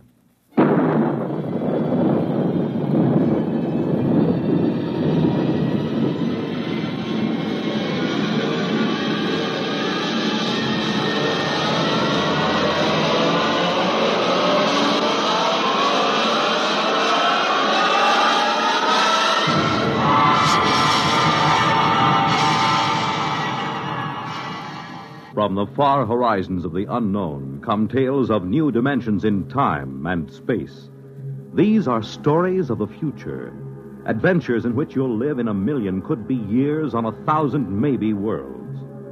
The National Broadcasting Company, in cooperation with Galaxy Science Fiction Magazine, presents X minus 1.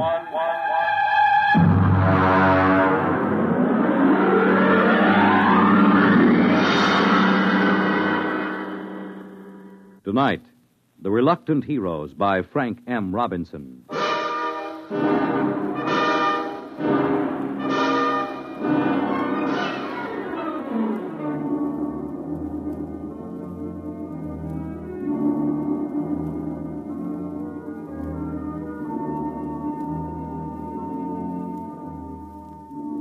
Only Chapman was awake.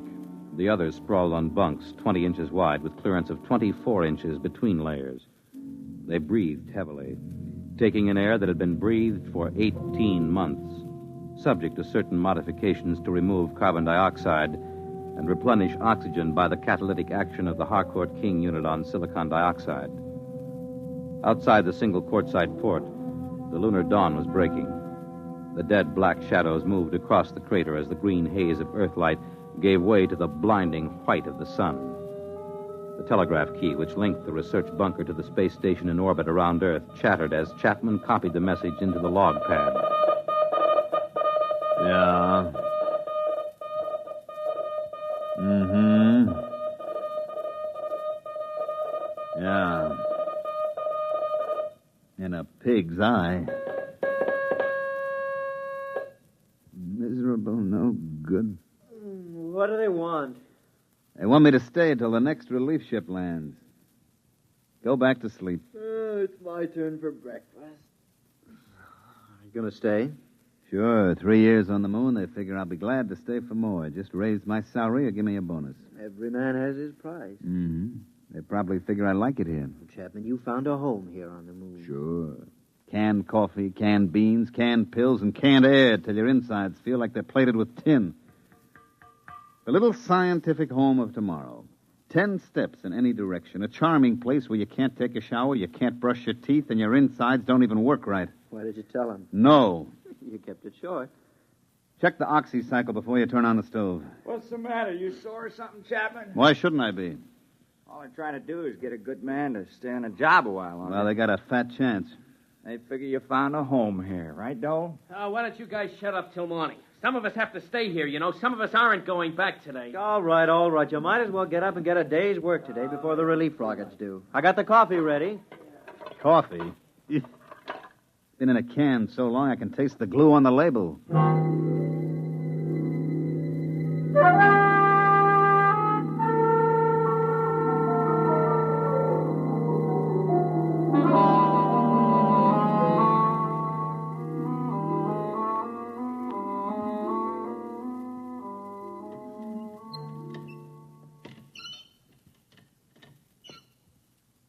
Oh, why don't they send up an oil can? These elbow joints make me feel like the Tin Woodman in The Wizard of Oz. You can't lubricate vacuum seal joinings. Let it squeak. At least it doesn't leak air. Get that back, that dog for me, will you, Donnelly? Lean over, you fat slob. You put on 3 more pounds, you won't get off the moon. You won't get through the airlock. Yeah. Hey, chap, do you think we ought to radio the space station and see if they've left there yet? I talked to him on the last call. The relief ship left 12 hours ago. They should get here in about 6.5 hours. Chap, you know what I'm thinking? You've been here twice as long as the rest of us. What's the first thing you're going to do once you get back? I don't know. I guess I was trying not to think about that. I haven't been here 3 years like you have, but I've got plans. What are you going to do? Well, I'm going to rent a room in a Hotel Astor over Times Square and just sit at the window and watch the people on the street. And I think I'll see somebody. What somebody? Oh, just somebody. What are you going to do, Donnelly? Well, I'm going to do something practical. First of all, I'm going to turn over my geological samples to the government. Then I'm going to sell my life story to the movies. And I think I'll get drunk. How about you, Julius? Well, first, I'll get rid of my allocations to the expedition. And then I think I'll go home and see my wife. Then I'll take off my spacesuit. I thought all members of the groups were supposed to be single. They are, and I can see the reasons for it, but who could pass up the money the commission was paying? If I had to do it all over again, me. Hand me a fishbowl. You know, chap, it won't seem like the same old moon without you on it. Like they say in the Army, you never had it so good. You found a home here. All right, button up. And remember to check your suits for leaks and check the valves of your oxygen tanks. I've gone out at least 500 times. You've checked me every time. And I'd check you 500 more. It only takes one mistake. And watch out for blisters under the pumice crust. You go through one of those, and that's it, brother. Okay, I'll check. Klein, I never knew you were married. There wasn't much sense in talking about it. You just get to thinking, and there's nothing you can do about it. If you talk about it, it just makes it worse. She let you go without any fuss, No, she didn't make any fuss. I don't think she'd like to see me go either. At least I hope she didn't. You got a girl back home? Yes. No, you never mentioned that either. For the same reason you didn't mention your wife. You get to thinking about it. You got to get married when you get back? Yeah. Hurry up, will you, Klein? I'm sweating. Somebody ought to build in underarm sprays and spacesuits. Chap, why does somebody have to stay here for stopover? Lots of reasons. You can't get a whole relief crew and let them take over cold. They have to know where things are, how things work, what to watch out for. Then, because you've been here for a year and a half and you know the ropes, you have to watch them to see that they stay alive in spite of themselves. Why was it you on the first trip? You're not a scientist. No, I was the pilot on the first ship. When it occurred to us that someone was going to have to stay over, I volunteered. I thought the others were so important that it was better they take their samples and data back to Earth when the first relief ship came. You wouldn't do it again, though, would you? No. You think Dole will do as good a job as you did? He volunteered. Yeah, he volunteered because he thought it would make him look like a hero. I've lost 3 years up here, and I don't intend to lose any more. Okay. Check your valve. All right, check.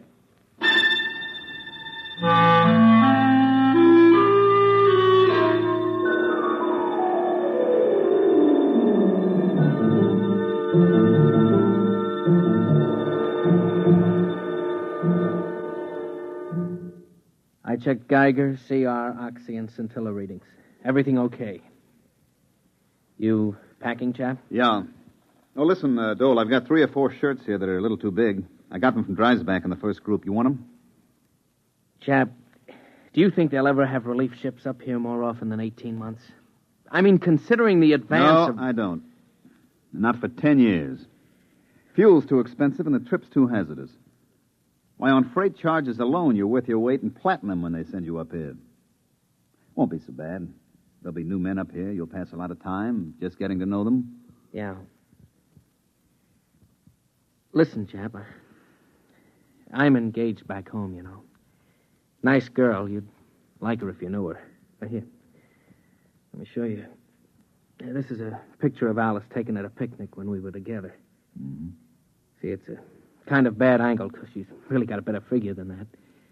But, well, we expected to get married when I got back. I never told her about stopover. She thinks I'll be home tomorrow. I kept thinking that somehow You want to trade places with me, don't you? You thought I might stay for stopover again in your place. Well, chap, I know you want to go home, but I couldn't ask any of the others. You're the only one who was qualified. Look, you know my father's pretty well fixed. Chap, we could make it worth your while. It would mean 18 more months, but they'd be well-paid months. Forget it, Dole. You're staying and I'm going home.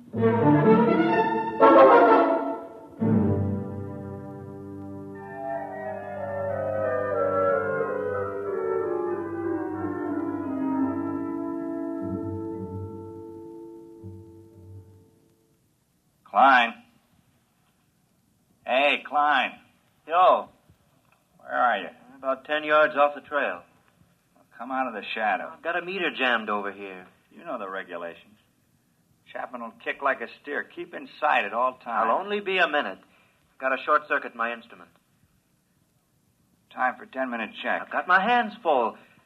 My valves are all right. I know it. You know it. But the book says valve and leak check every 10 minutes. Hey. Come out.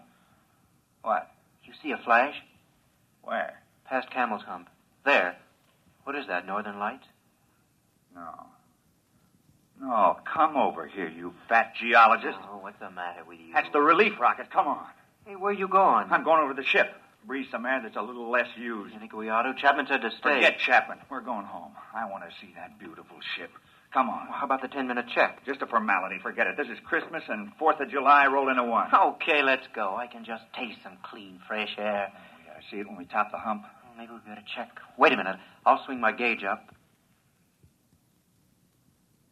Donnelly. Yeah? How long have we been out? Oh, about a half hour. Yeah? Well, look at your gauge. Well, what are you at? Oh. If we'd started for the rocket, we never would have made it. We would have strangled halfway down the hump. Come on, we better get back to the bunker.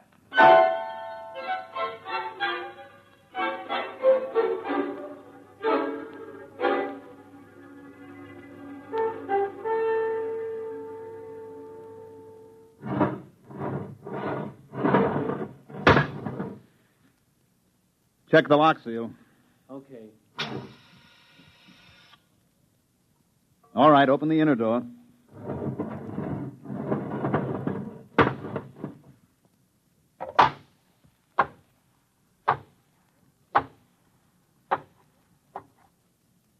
Close the lock.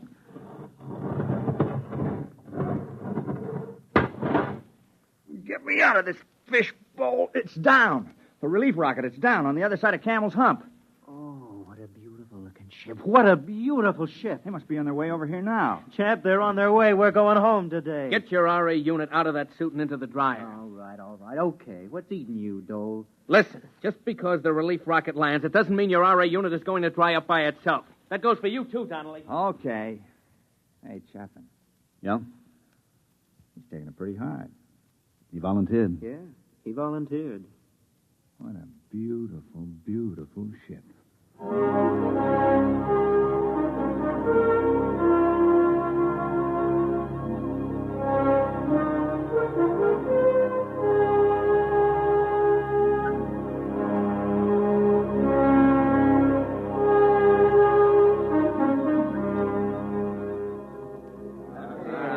Hey, listen, what happened to Pittsburgh in the series? That's all I want to know. Yeah, Washington But if Halstead's still teaching at the university, who took over his seminar at the East? Hey, look what we got here, chap. Come here. What's the matter? Hey, look what this one's got, a box. Yeah? Look inside, dirt. Ordinary dirt with grass.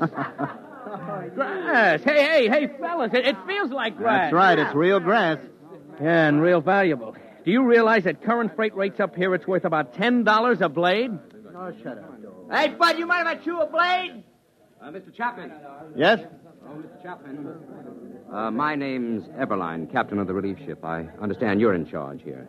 Yeah, you might say so. They didn't have a captain on the first ship, just a pilot and crew. Dole, turn up the oxycycle in the Harcourt unit. Well, things have advanced somewhat, huh? Look, Mr. Chapman, is there any place where we can talk together privately? Well, come around the corner of my locker. It's about as private as we can get. Oh, good. What's on your mind? I've always wanted to meet the man who spent more time here than anybody else. You mind if I smoke? You better ask Dole. He's in charge now. Oh. You know, we have big plans for the research station here. Oh? I haven't heard of any. Oh, yes, big plans, big plans. They're working on unmanned open-side rockets now that can carry cargo. Sheet steel for more bunkers like this. Mm-hmm. Enable us to enlarge the unit. Have a series of bunkers all linked together. Make good laboratories and good living quarters for you people. Have a little privacy for a change. Well, they could use a little privacy up here. Oh, they could. Well, that's one of the reasons I wanted to talk to you, Chapman. The commission talked it over, and they'd like to see you stay.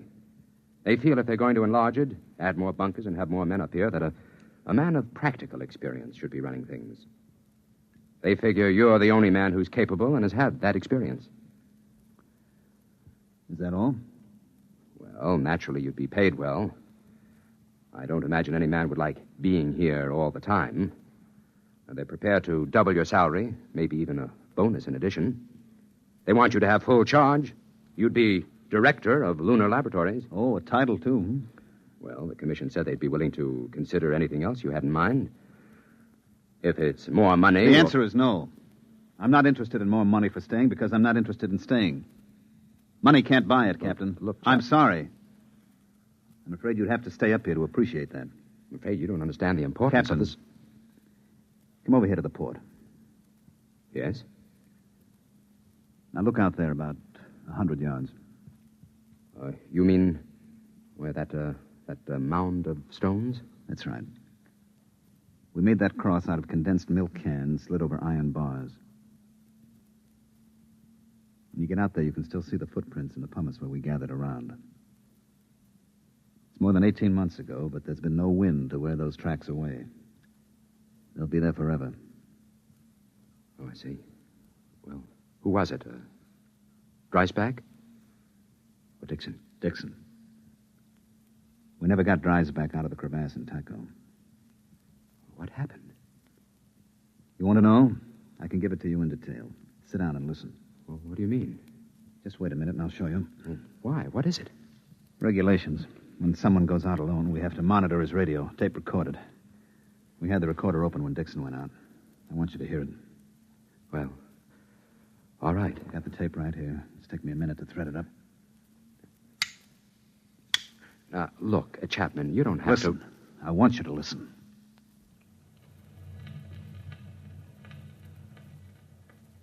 Moon, moon, great big silvery moon, won't you please shine down on me, moon, moon. Regulations. He had to keep saying something so we know he was all right.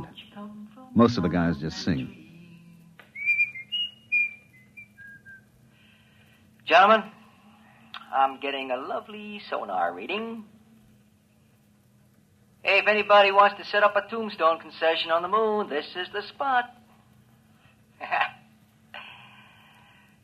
Lovely marble, granite, and rock suitable for lobbies here.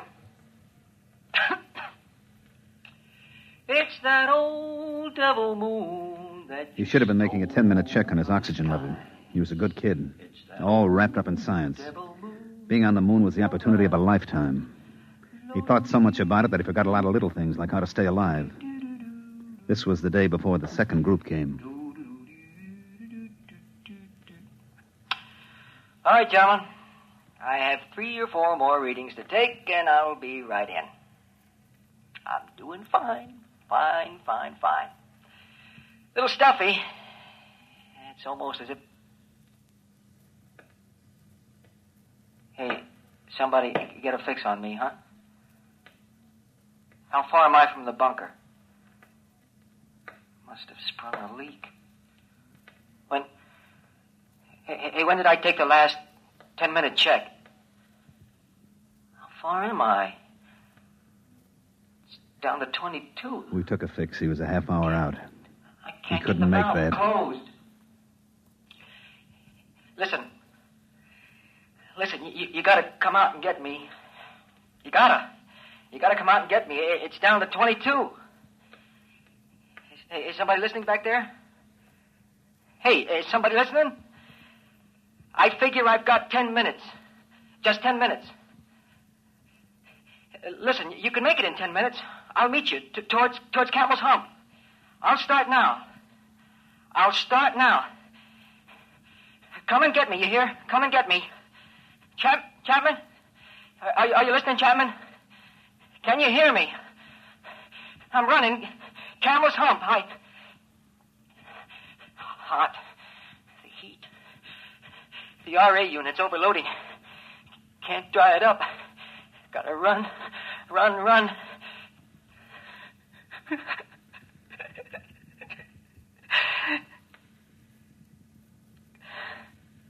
No use. I can't run. The unit heats up. Gauge is down to 15. I can't make it. I'm gonna sit down now. You'll find me at number 7 radiation meter, about 10 yards off the trail. I'm gonna sit down. Sit down next to a rock.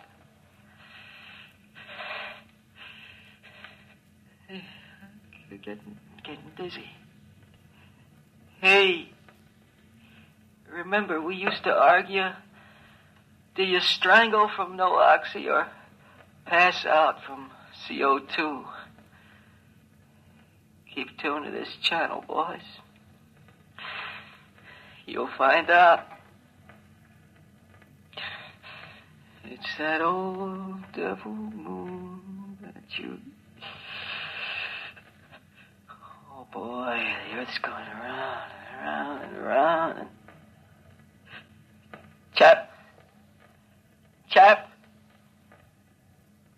you can't get me, can you? We didn't have a chance by even 15 minutes. We didn't even go out. There wasn't any sense to it.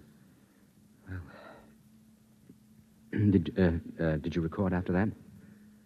Yeah, it's on the tape, but you don't want to hear it. We've never played it back.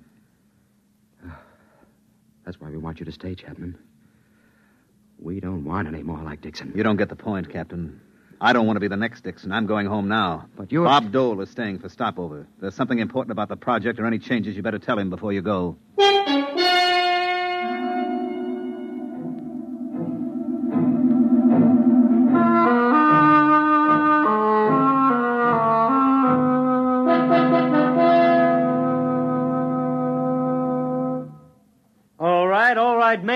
Mail call. Chap, here's one for you. Donnelly. Yo. Dole. Donnelly. Yo. Klein. Dole. Donnelly. Yeah. Boy, did I miss an opportunity. I could have had a year's subscription to the Ladies' Home Journal combined with the American Farmer, all for half price. All right, men, all right. My departure time is an hour and a half. Hey, my sister had twins. Hey, chap, aren't you going to read your letter? I read it. It's a short letter. Is something wrong? No, there's nothing wrong. Dole. What is it, chap? Get your stuff and leave with the others. What? What do you mean? What are you talking about, chap? Get your bag and let's go. I'm not going back. Well, what's the matter with you? Did you suddenly decide you don't like the blue sky and the trees? Come on, let's go. Look, Julius, I'm not going back. I haven't got anything to go back for. Was it the letter? Yeah. Dear Joe, this isn't going to be a nice letter, but I thought it best you should know before you come home. Oh. Isn't very original, is it? 3 years is a long time, and 250,000 miles is a long distance. You know what, Julius? She can look up in the night sky now and tell him how she was once engaged to the man in the moon. That's a real conversation piece, isn't it? Very funny. Go ahead, Dole. Get going. You're doing a much braver thing than you may think, Mr. Chapman. Yeah, sure.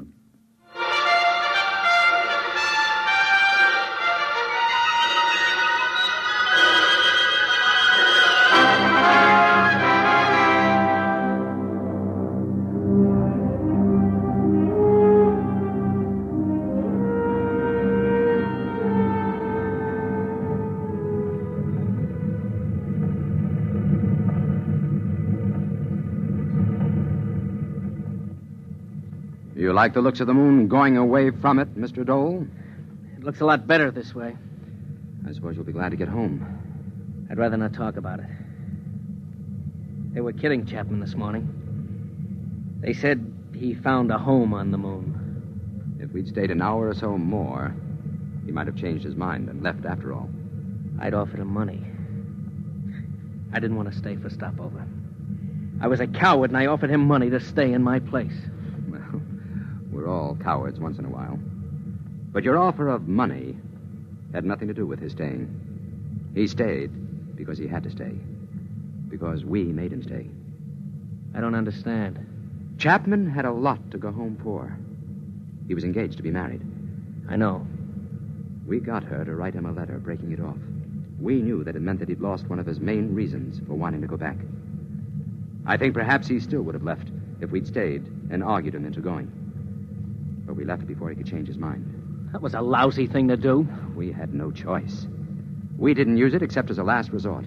I don't know of any girl who would have written such a letter if she was really in love with a guy like Chapman. No matter what your reasons. There was only one girl who would have. Ginny Dixon. You see, Chapman's girl was Dixon's sister. She understood what we were trying to tell her. That the new shift had to be safe. That there had to be someone who had to take over and keep those boys alive. She understood that. Because her brother died up there. You mean he's the only one? I couldn't have done the job? Oh, look, Dole. Chapman knows how to live on the moon. He's like a trapper who spent all his time in the forest. He knows it like the palm of his hand. He never makes mistakes. He never fails to check things. And he isn't a scientist. He would never become so preoccupied with research that he'd fail to make checks, and he can watch out for those who do make mistakes. He understood that, too, all too well. It costs a lot of money to send ships up there and establish a colony. You have to have the best man for the job. You get them even if they don't want to do it. Personal lives and viewpoints are expendable. It's got to be that way. There's too much at stake. It's a cold place, the moon. You're an odd bunch of guys. You and the others in the groups. Few of you, Dole, come up for the glamour. I know. None of you really like it. And none of you are enthusiastic about it. You're all reluctant to come in the first place, for the most part. You're a bunch of pretty reluctant heroes. 18 months. You'll be up there 18 more months. Personally, I don't feel happy about that. I don't like having to mess up other people's lives. I hope I won't have to again. Maybe somehow, some way, this one can be patched up. We'll try to. 18 months. In the meantime, on behalf of the Commission and myself, I feel like a cheap, rotten heel.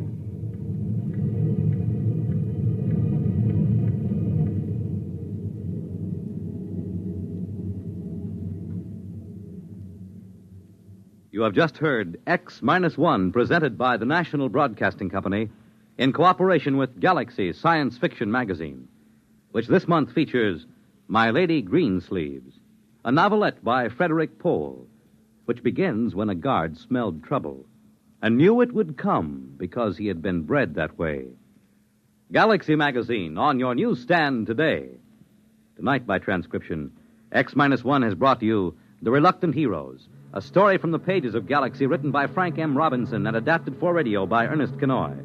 Featured in the cast were Mandel Kramer as Chapman, Jim Drummond as Klein, Bob Hastings as Dahl, Dick Hamilton as Donnelly, Jim Stevens as Dixon, and Dick Janiver as Eberlein.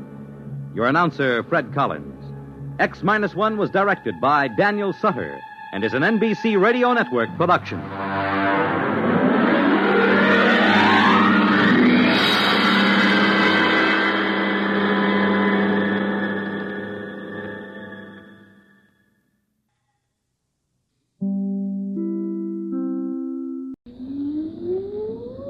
Countdown for blast off. X-5, 4, 3, 2, X-1, fire.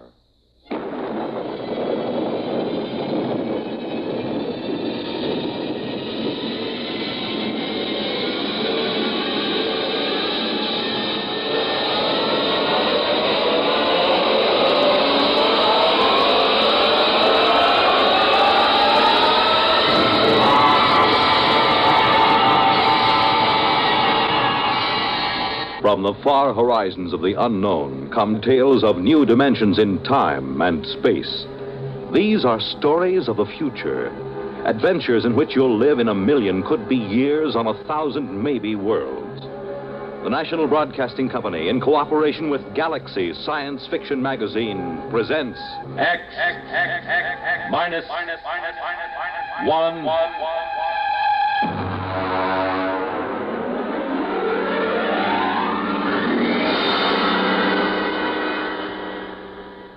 We go forward in time to the days when war has been outlawed, and in its place, there is a system of carefully controlled, legalized murder. The story, The Seventh Victim, by Robert Sheckley.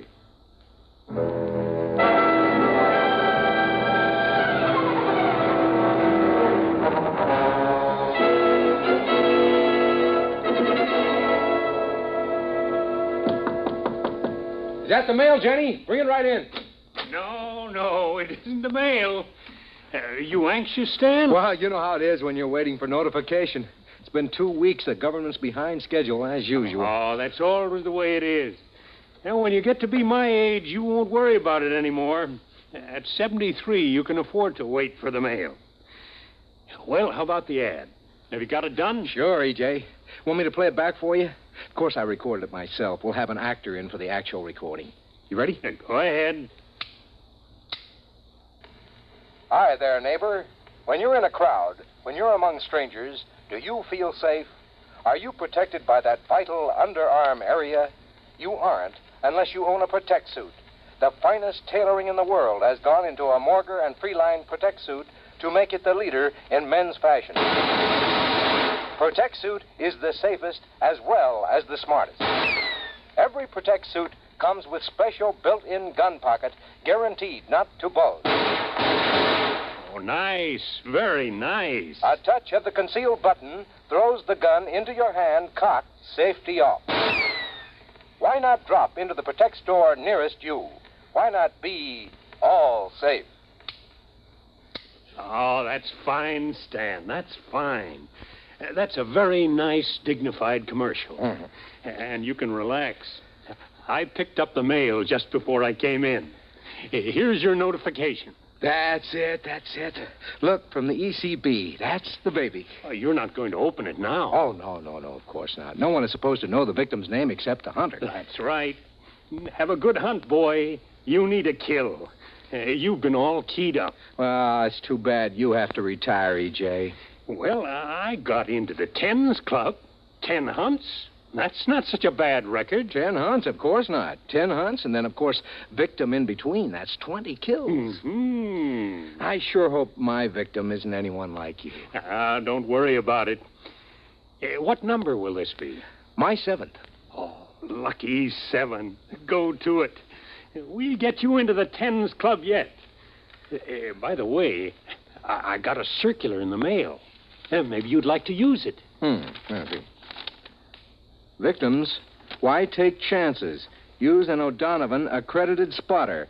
Let us locate your assigned killer. Pay after you get him. Oh, well, thanks a lot, E.J., but I've got my own spotter. Very good fella. Well, I suppose you're anxious to get home, open up, and find out who your victim is. What's that? Oh, shooting down the hall. I guess somebody got his victim. Good for him, eh? You bet. Oh, it feels wonderful, E.J. I feel alive again.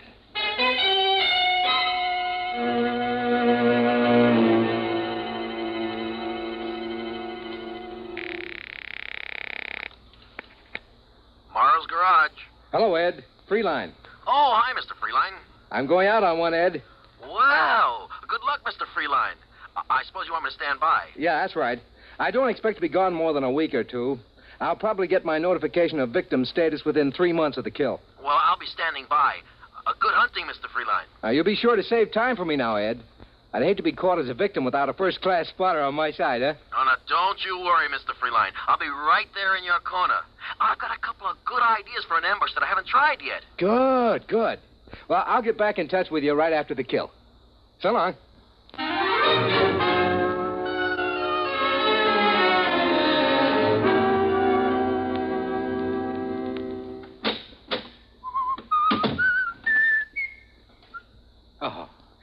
Mr. Freeline. What are you doing in my apartment? Allow me my card. Emmanuel Gale, Emotional Catharsis Bureau. What do you want from me? Oh, just a standard spot check in reorientation. Oh, I see you've got your notification. Yeah, that's right. I haven't opened it yet. Do you mind? No, go right ahead.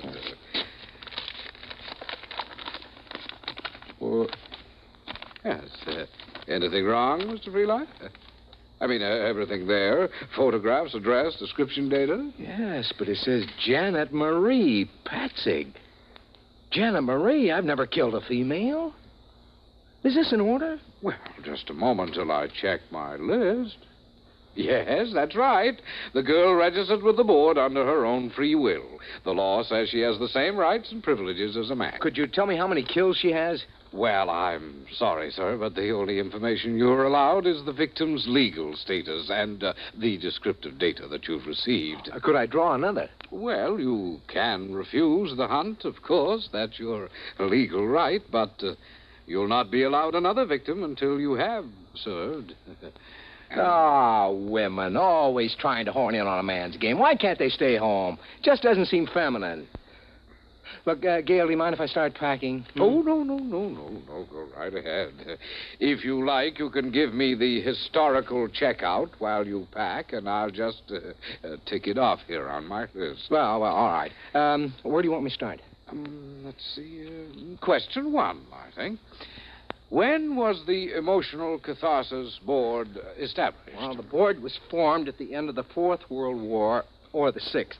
Depends on if you count the new Argentina War. Well, either count will do. Go ahead. Well, let's see. Weapons increased in magnitude, efficiency, and exterminating power. Soldiers became accustomed to them, and it looked as if another war would be the war to end all wars. Would you hand me those shirts, please? Oh, yes, of course. So, this time, the peace had to last for all time, but the government recognized the presence of a need for violence in a large percentage of mankind. They recognized the validity of competition, love of battle in the face of overwhelming odds, and these, they felt, were admirable traits for the race. So their problem was to arrange a lasting peace that would stop the race from destroying itself without removing responsible traits.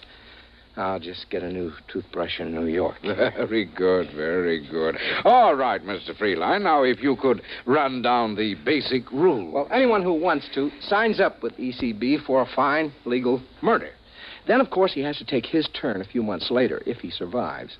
The Emotional Catharsis Board picks the victims' names at random. A hunter is allowed 6 months to make his kill. Armament? Yeah. He's allowed to use a standard caliber pistol.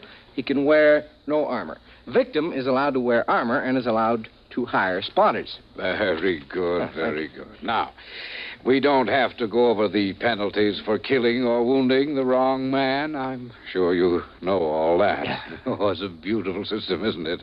All the people who want to kill can, and that's about 1/4 of the population. Those who don't want to don't have to. At least there aren't any more big wars, just hundreds of thousands of small ones. All right, Mr. Freeline, you're checked out for orientation. All the same, I don't exactly like the idea of killing a woman. But she did sign up, didn't she? Yeah, that's right. Janet Patzig in New York. Well, I'll be taking one of our Protect Suit specials.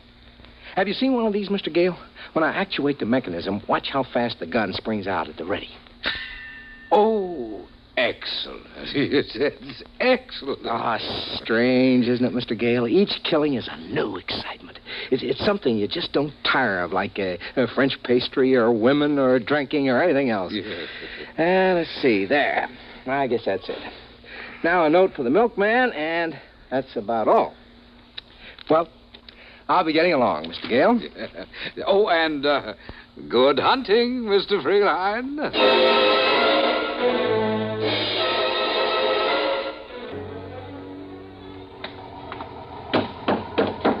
Where to, Chief? Carlton Hotel. Carlton, you bet. Just get into town? Is it that noticeable? I've been picking up from the airport for maybe 10 years. I can spot an out-of-town killer by the way he carries his suitcase.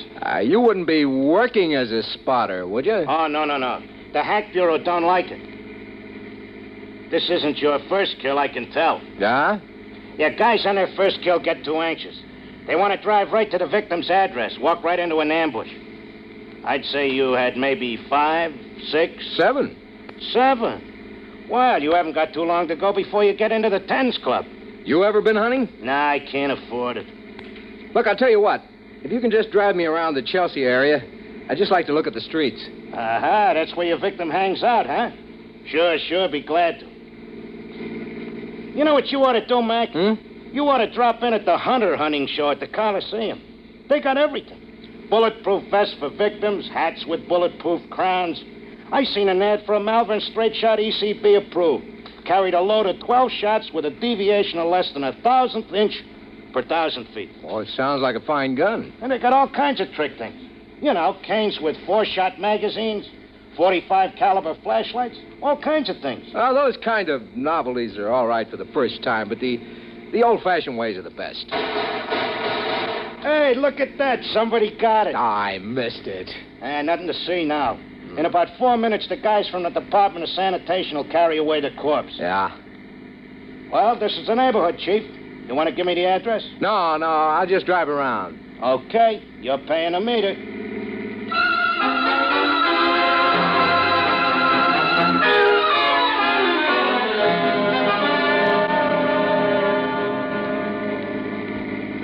Now, wait a minute. What is it, Chief? There. That sidewalk cafe, you see? Yeah, shall I stop? No, just drive slowly. There she is. Sitting at a table. You mean the victim is a dame? Yeah, she's just sitting there. She crazy, exposing herself in the open? Boy, that's sure no way to stay healthy. Not when you're a victim. Drive around the block. Okay. Yeah, she looks younger than her pictures. She looks sad. Wonder if she's been notified. Well, she's got to be notified, Chief. They can't send you your notice until her signed receipt gets back to the office. It's automatic. That's right. Isn't she even going to try to defend herself? Doesn't look like it. Here we come again. She's still there. All I have to do is just ride by in a cab and pump a bullet into her. Okay, Chief, I'll go real slow. You be sure to allow for the motion of the car. No. Park across the street. Sure.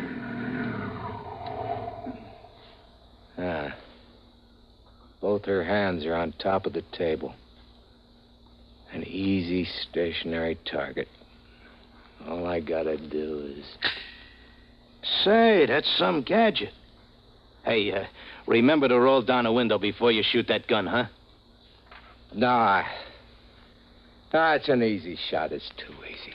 Look, mister, hurry up, will you? If a cop comes along and finds you shooting out of my cab, he'll give me a ticket for double parking. No, it's too easy. All my other 6 kills have been hard. My victims have tried every dodge. One of them hired a dozen spotters. I got them all. I dressed as a milkman. Hey, that's pretty clever. Nah, this wouldn't be a trophy. Here, put your flag up. I'm getting out. Okay. Going over to talk to her.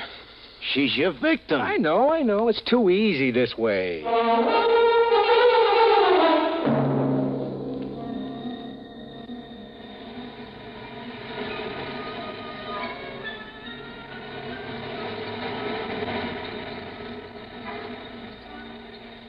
Hello? What? Hey, look, if I'm being fresh, just tell me and I'll go. I'm an out-of-towner here on a convention. I'd just like to talk to somebody. If you'd rather I didn't. Oh, I don't care. May I sit down? Like to buy you a drink, if I can? I don't care. My name is Stanton Freeline. I'm Janet. Janet what? Janet Patzik. Well, nice to know you. Are you doing anything tonight, Janet? I'm probably being killed tonight. Oh, are you a victim? You guessed it. If I were you, I'd stay out of the way. No sense getting hit by mistake. Well, you're awfully calm about it. Don't you care? Haven't you got any spotters? No. Mr. Freeline, I'm a bad, bad girl. Huh? I got the idea I'd like to commit a murder, so I signed for ECB. Then I couldn't do it. Oh, I am sorry. But I'm still in, of course, even though I didn't shoot. I still have to be a victim. Well, why don't you hire some spotters? I couldn't kill anyone. I just couldn't. I don't even have a gun. Well, you got a lot of courage coming out in the open this way. What can I do? You can't hide from a hunter, not a real one. I don't have enough money to make a disappearance. Well, since it's your own defense, I should think... No, I've made up my mind about that. This whole thing is wrong, this whole system. When I had my victim in the sights, I saw how easily I could... Oh, let's forget it.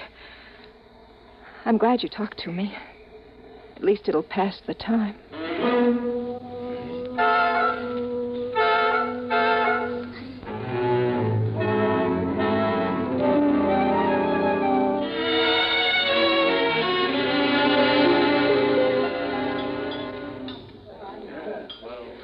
It's been a lovely dinner.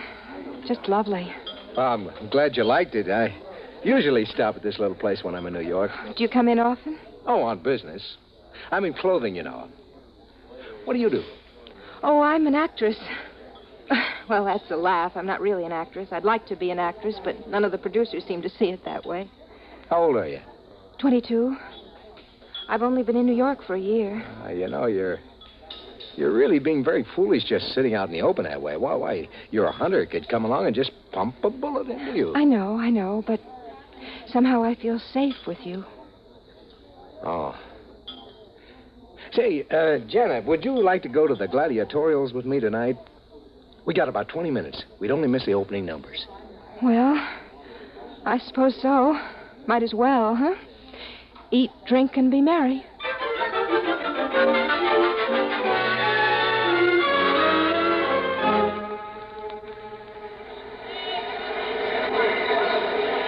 You know, I'm a little disappointed. Why? Oh, I thought the New York gladiatorials would be something special. It's about the same as Cleveland. Historical events, swordsmen and netmen, duels with sabers and foil. Isn't there any difference? Well, the duel to the death is the same in Cleveland as it is in New York. You know, that's funny. I used to think that gladiatorials were very exciting. Now they just make me a little sick. Well, you can get tired of the best of shows. Frankly, I think it was a mistake starting to televise the gladiatorials. It cut down on the box office for one thing, and for another, it just isn't the same as being right there in the stadium, you know? No, it isn't. Well, you want to stay for the second half?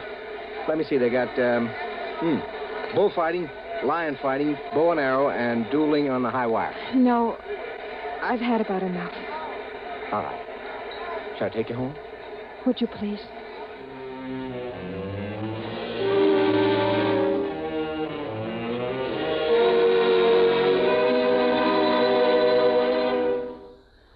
Sit down. I'll fix you a drink. Janet. What? You're crying, aren't you? Oh, no, not really. It's just the thought that any minute from anywhere a bullet can come crashing into me. It makes me feel so soft and helpless. You are soft. Oh, Janet. You're leaving New York soon? I suppose so. Convention's only lasting another day. I'll be sorry to see you go. Send roses to my funeral. Janet. What? Janet, I don't want you to be killed.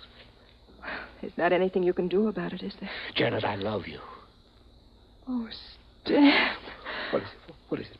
Please, darling, please. But you can't love me. I'm a victim. I won't live long enough to... You won't be killed, Janet. Listen to me, Janet, darling. I'm your hunter. Are you going to kill me? Don't be ridiculous. Darling, I'm going to marry you. Oh, Stan, my darling. Oh, the waiting. I've been so frightened. It's all over. Think what a story it'll make for our kids, huh? Darling. How I came to murder you and left marrying you. Oh, Stan, kiss me.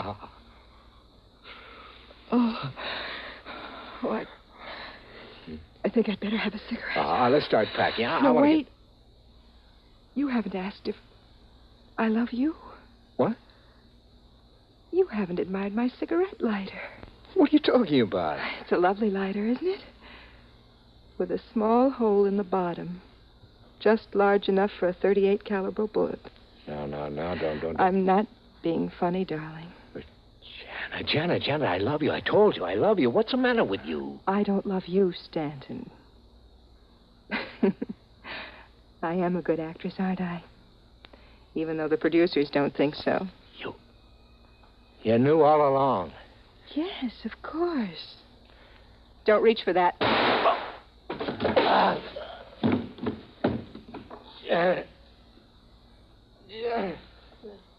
Yes, darling.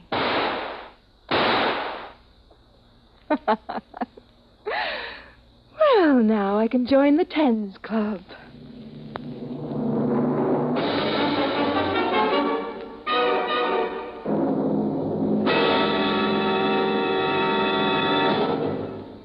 You have just heard X-1, presented by the National Broadcasting Company in cooperation with Galaxy Science Fiction Magazine. X-1 has brought you The Seventh Victim, a story from the pages of Galaxy written by Robert Sheckley and adapted for radio by Ernest Kenoy. Featured in the cast, Lawson Zerbe as Freeline, Terry Keane as Janet, his killer, Frank Maxwell as the cab driver, Ian Martin as Emmanuel Gale of the Emotional Catharsis Bureau, Irv West as Freeline spotter, and Arthur Hughes as his business partner. Your announcer, Fred Collins. X-1 was directed by Kenneth McGregor and is an NBC Radio Network production.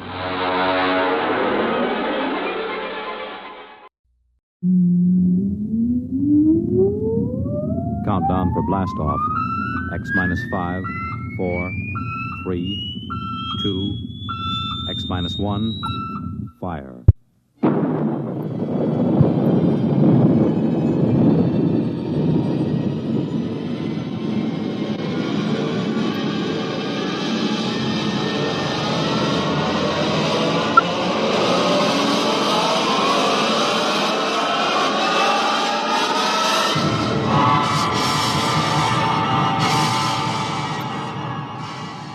From the far horizons of the unknown come tales of new dimensions in time and space. These are stories of the future, adventures in which you'll live in a million could-be years on 1,000 maybe worlds. The National Broadcasting Company, in cooperation with Galaxy Science Fiction Magazine, presents X-1.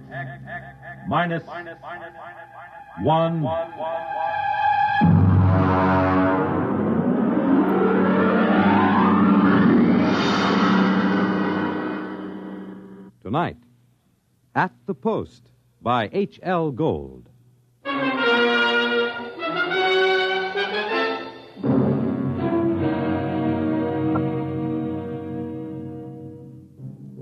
When I come into the Blue Ribbon on 49th Street west of Broadway, I could tell right away nobody told Doc Hawkins about my misfortune. Doc, who ain't one really, writes a daily medical column for the Racing Form, and we're celebrating his being sprung from the alcoholic ward.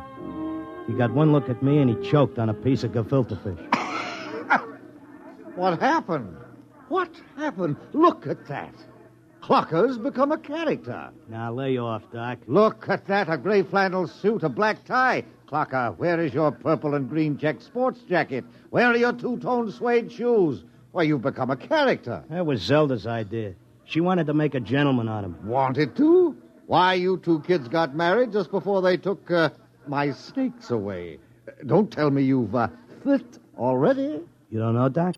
No. What happened? Well, it was right after you tried to take the warts off the fire hydrant that Zelda started hearing voices. It got real bad.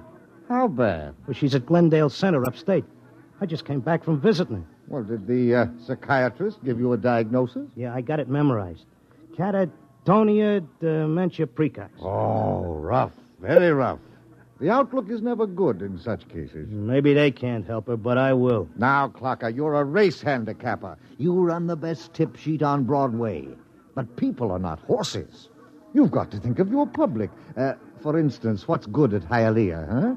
My bar bill is about to be foreclosed, and I can use a long shot. Those couch artists don't know what's wrong with Zelda. I do. You do? Well, almost. I'm so close I can hear the finish line camera clicking. Well, now, that's very interesting. Perhaps we can collaborate on an article for the Psychiatric Journal. All right, look. Look at these charts. Look, here. Huh? I use the same system I used to dope the races. Look, Zelda's got catatonia. She used to be a hoofer before we got married, and now she does time steps all day. Stereotype movements are typical of catatonia. You don't get it. She does time steps. The first thing you learn in hoofing, over and over. 10 or 15 hours a day. And she keeps talking like she's giving lessons to some jerk kid who can't get it straight. And I hear when these catatonics pull out, they don't remember much or maybe nothing. Protective amnesia. They work harder and longer at what they're doing than they ever did when they were regular citizens. And they don't get a red cent for it. I beg your pardon? I said they were getting stiffed. Anybody who works that hard ought to get paid. I don't understand what you're getting at. What are they knocking themselves out for if it's for free? Doc, I tell you, I miss that mouse. I gotta save her. She can't see or hear us, but she can sure see or hear something. And I'm gonna dope her. Clarker, it's too much for you. Too much for me, huh? Who was it said Warlock had turned into a dog in his third year? Who was it had 7 winners the opening day at Belmont? You take my word for it, Doc. I'll beat the schizophrenia handicap.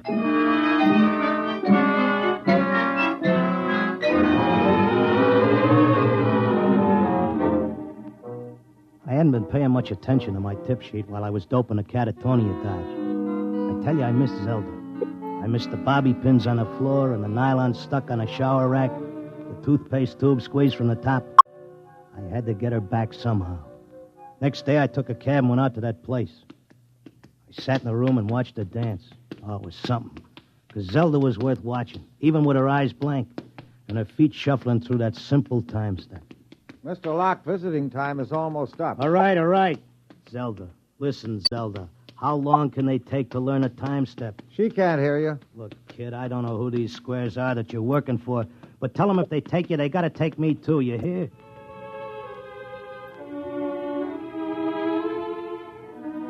I had an idea now. I had a dope that Zelda was showing them how to dance, whoever they are. And the only way I could spring her was to find out who was controlling her and what they were after. The first step was to get them interested in me and what I know about racing, doping horses. So I stood there next to Zelda and I started to talk. Now, the first thing you got to figure is bloodlines. You take a horse, you got to know back maybe 4 or 5 generations on both sides. Then you got to know where the coat was foaled, what time of year, because all horses are 1 year old on the 1st of January. Then there's confirmation, training. You take a horse with good bloodlines, break him in the spring on a hard training surface track, and the first thing you know, you got a horse with a shin splint. Oh, they may cover it up, but if you know it's there. I once knew a horse ran in Hialeah who was scared of flamingos. What are you doing? Had a fine record at Gulfstream and Bowie. But when he got down to Hialeah and got one look at the flamingos, he wouldn't run for beans. Mr. Locke, are you all right? Shut up, I'm Mr. busy. Locke. You bet on a horse that's scared of flamingos at Hialeah, and you're going to come in with your tail between your legs. I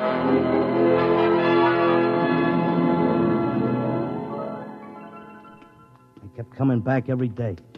I'd just sit there next to Zelda while she did a time step, and I'd talk about horses over and over.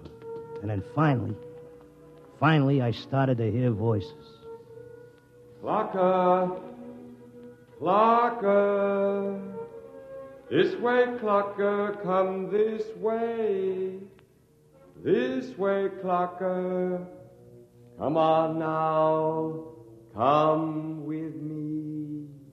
Like it was a fog, I could see the attendant in his white coat, asking me questions, and I couldn't hear him. I knew I just kept on talking about the horses. And then suddenly I wasn't there. I was somewhere else. I was in a big square, and the buildings looked like the new Roosevelt Raceway, all modern. Or maybe like the World's Fair. There were trees and statues, and there were hundreds of people standing around, and they all looked scared. There was a little man with bifocals and a vest with pins and needles in it standing next to me. He looked scared. But I knew it had worked. I was on my way to Zelda. How did I get here? Excuse me, mister. How did I get here? I don't know. I can't take time for pleasure trips. I've got a customer coming in tomorrow for a fitting. She'll positively murder me if her dress isn't ready. She can't murder you. Not anymore. You mean we're dead? Don't ask me, but I don't think you're dead. That much I can tell you. Some of the people in the crowd were complaining they had families to take care of, while others were worried about leaving their businesses. And they all grew quiet when a man climbed up on a big platform in front. He was a very tall and dignified guy, and he had formal clothes and a white beard like the chief mourner at a politician's funeral. Ladies and gentlemen, please feel at ease. You are not in any danger. No harm will come to you. If you will listen carefully to this orientation lecture, you will know where you are and why. What is it? I don't understand. It's a pitch. Friends, I know you are puzzled at all this. Now let me explain. You've been chosen, yes, carefully screened and selected, to help us in what is undoubtedly the greatest cause of all history. You will learn more about it as we work together in this vast and noble experiment. What experiment? What is it? I got it picked. This is a pitch. These guys are out for something. Smells like a con. Let me state this in its simplest terms. Now, you know that there are billions of stars in the universe and that the stars have planets. A good many of these planets are inhabited. In almost all instances, the dominant form of life is quite different from yours. I am not of your planet or solar system. I am not formed as you see me. My true appearance would seem to be rather confusing to human eyes. Nuts, get to the point. The truth is, we are not here, and neither are you. Here is a projection of thought, a hypothetical point in space, a place that exists only by mental force. Actually, our bodies are on our own respective planets. What's he saying? What does he mean? Wait, he'll give us the convincer after the build-up. Our civilization is considerably older than yours. For many of your centuries, we have explored the universe both physically and telepathically, and during this exploration, we discovered your planet. We tried to establish communication, but there were grave difficulties. And it was the time of your dark ages. And I'm sorry to report that those people we did make contact with were generally burned at the stake. Here it comes. He's getting ready to slip us the sting. Oh, I don't think you ought to say a thing like that about a fine, decent gentleman. He's obviously very sincere. The problem we face is that the human race is doomed. The history of your race is a record of incessant wars, each more devastating than the last. And now, finally, man has chained the power of worldwide destruction. The next war, or the one after that, will unquestionably be the end not only of civilization, but of humanity, perhaps even of your entire planet. Then, why have we brought you here? Because man, in spite of his suicidal blunders, is a magnificent race. He must not vanish without leaving a complete record of his achievements. Now, this is the task we must work together on. Each of you has a skill, a talent, a special knowledge we need for the immense record we're compiling. Every area of human society must be covered. And so we need you urgently. Your data will become part of an imperishable social document that shall exist untold eons after mankind has vanished.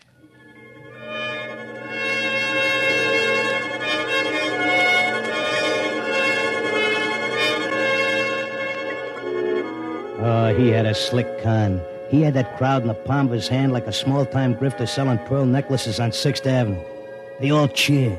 They were all flattered to think that they were joining in this vast project to make a record of the human race.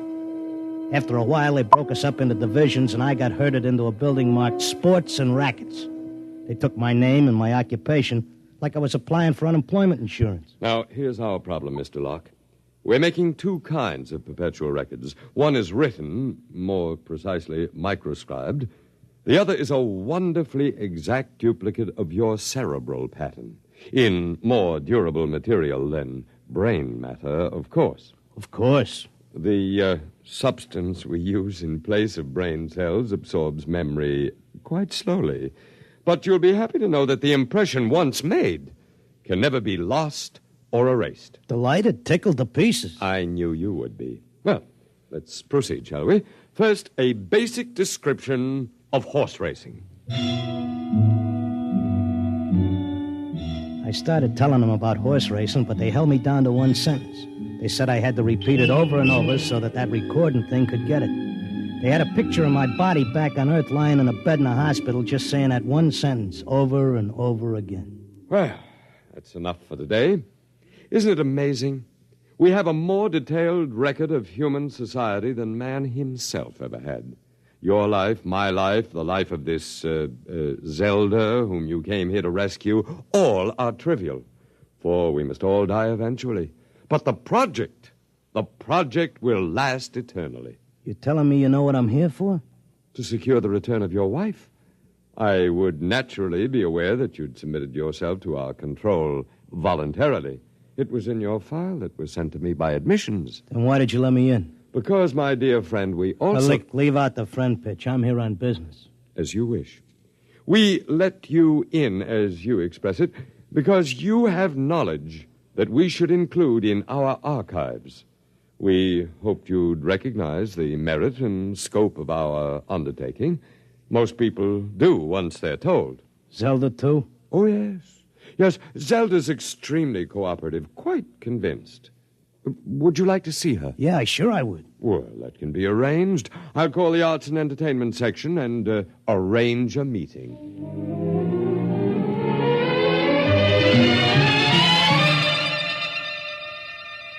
Zelda, baby. Clocker. Let's get out of here.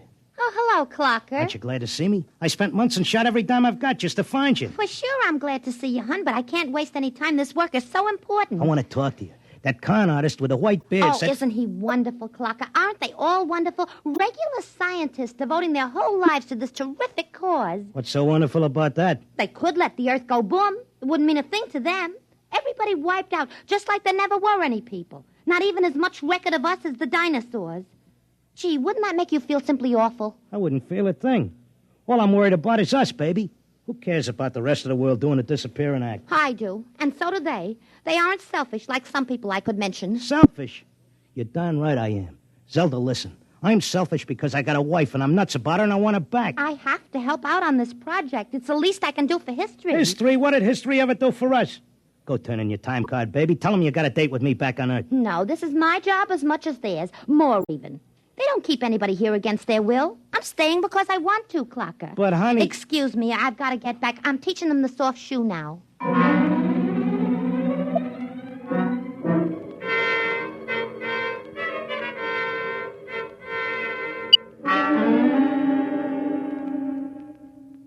Are you satisfied now, Mr. Locke? Listen, take away the doom push and this racket folds. Listen, suppose you're all square. Suppose you're leveling. You're knocking yourself out because your guess is we're going to commit suicide.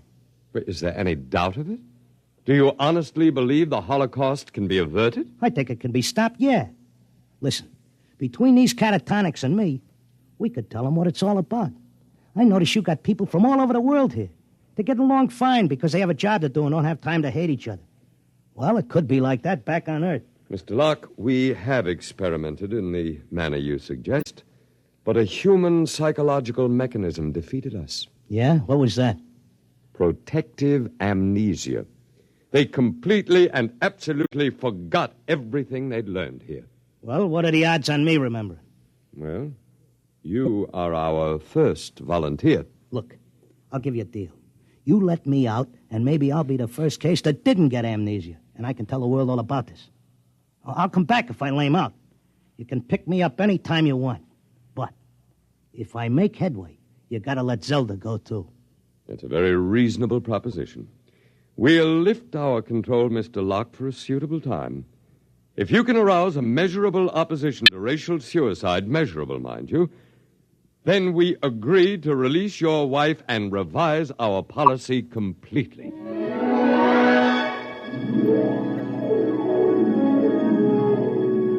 I came to at Glendale. It took me about 2 weeks to convince them that I was all right again. But I had to convince the world that they were throwing a race and that they needed a saliva test. So I started to write it all out in my tip sheet, in and around the horses. Around that time, I ran into Doc. Clocker, my boy, you've no idea how anxious we were about you. But you're looking fit, I'm glad to say. Thanks. I wish I could say the same about you and the rest of the world. No need to worry about us. We'll muddle along somehow. You think so, huh? I'm glad to see you've got your tip sheet going again. As long as the bobtails run, who cares what happens to anything else?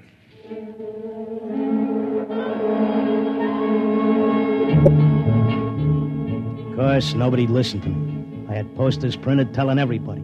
I hired sandwichmen to walk through the city. I made speeches in Columbus Circle. I told everybody doomsday was near. I sent letters to Congress, to the UN, editors of newspapers. Nobody paid any attention. I sneaked into the balcony of the General Assembly and tried to shout a speech, and they threw me out, very politely. I wrote the whole thing up for a magazine, and they printed it and sent me a check and told me if I had any more fiction, they'd be glad to run it. They kept trying to tell everybody the truth about the catatonics.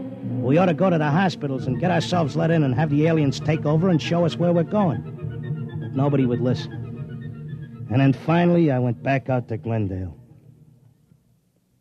Oh, Mr. Locke, we were wondering when you'd come visit your wife. You been away? I want my old room back. But you're perfectly normal. Give me half hour alone, and you'll be glad to give me my room.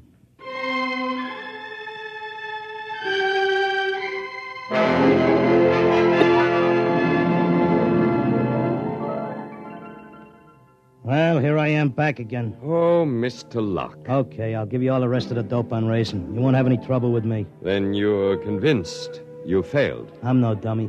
I know when I'm licked. So do we, Mr. Locke. Naturally, you have no way of detecting the effect you've had. We do. The result is that because of your experiment, we're gladly revising our policy. Huh? Is this a rib? Nobody listened to me. Oh, but they did. Visits to catatonics have increased considerably. When the visitors are alone with our human associates, they tentatively follow the directions you gave them in your article. Not all do, to be sure. Only those who feel as strongly about being with their loved ones as you do about your wife. We've accepted 4 voluntary applicants. You mean I made it? That's right. Before long, we shall have to increase our staff as the numbers of voluntary applicants increases geometrically, and then we'll be able to release the first group to go back and carry the message. Whenever you care to, Mr. Locke, you and your wife are free to leave. Okay, but I'll tell you what. I owe you plenty. I'll help make that record before I go. I'll teach you how to dope the horses. Is that what you want? Why, yes. All right, then let's go. The quicker we get started, the quicker we can get back.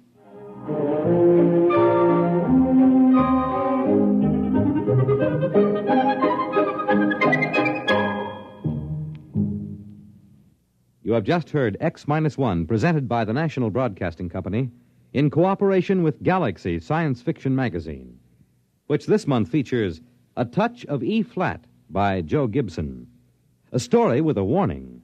Never let anyone point any weapon at you, even something as harmless-looking as a water pistol.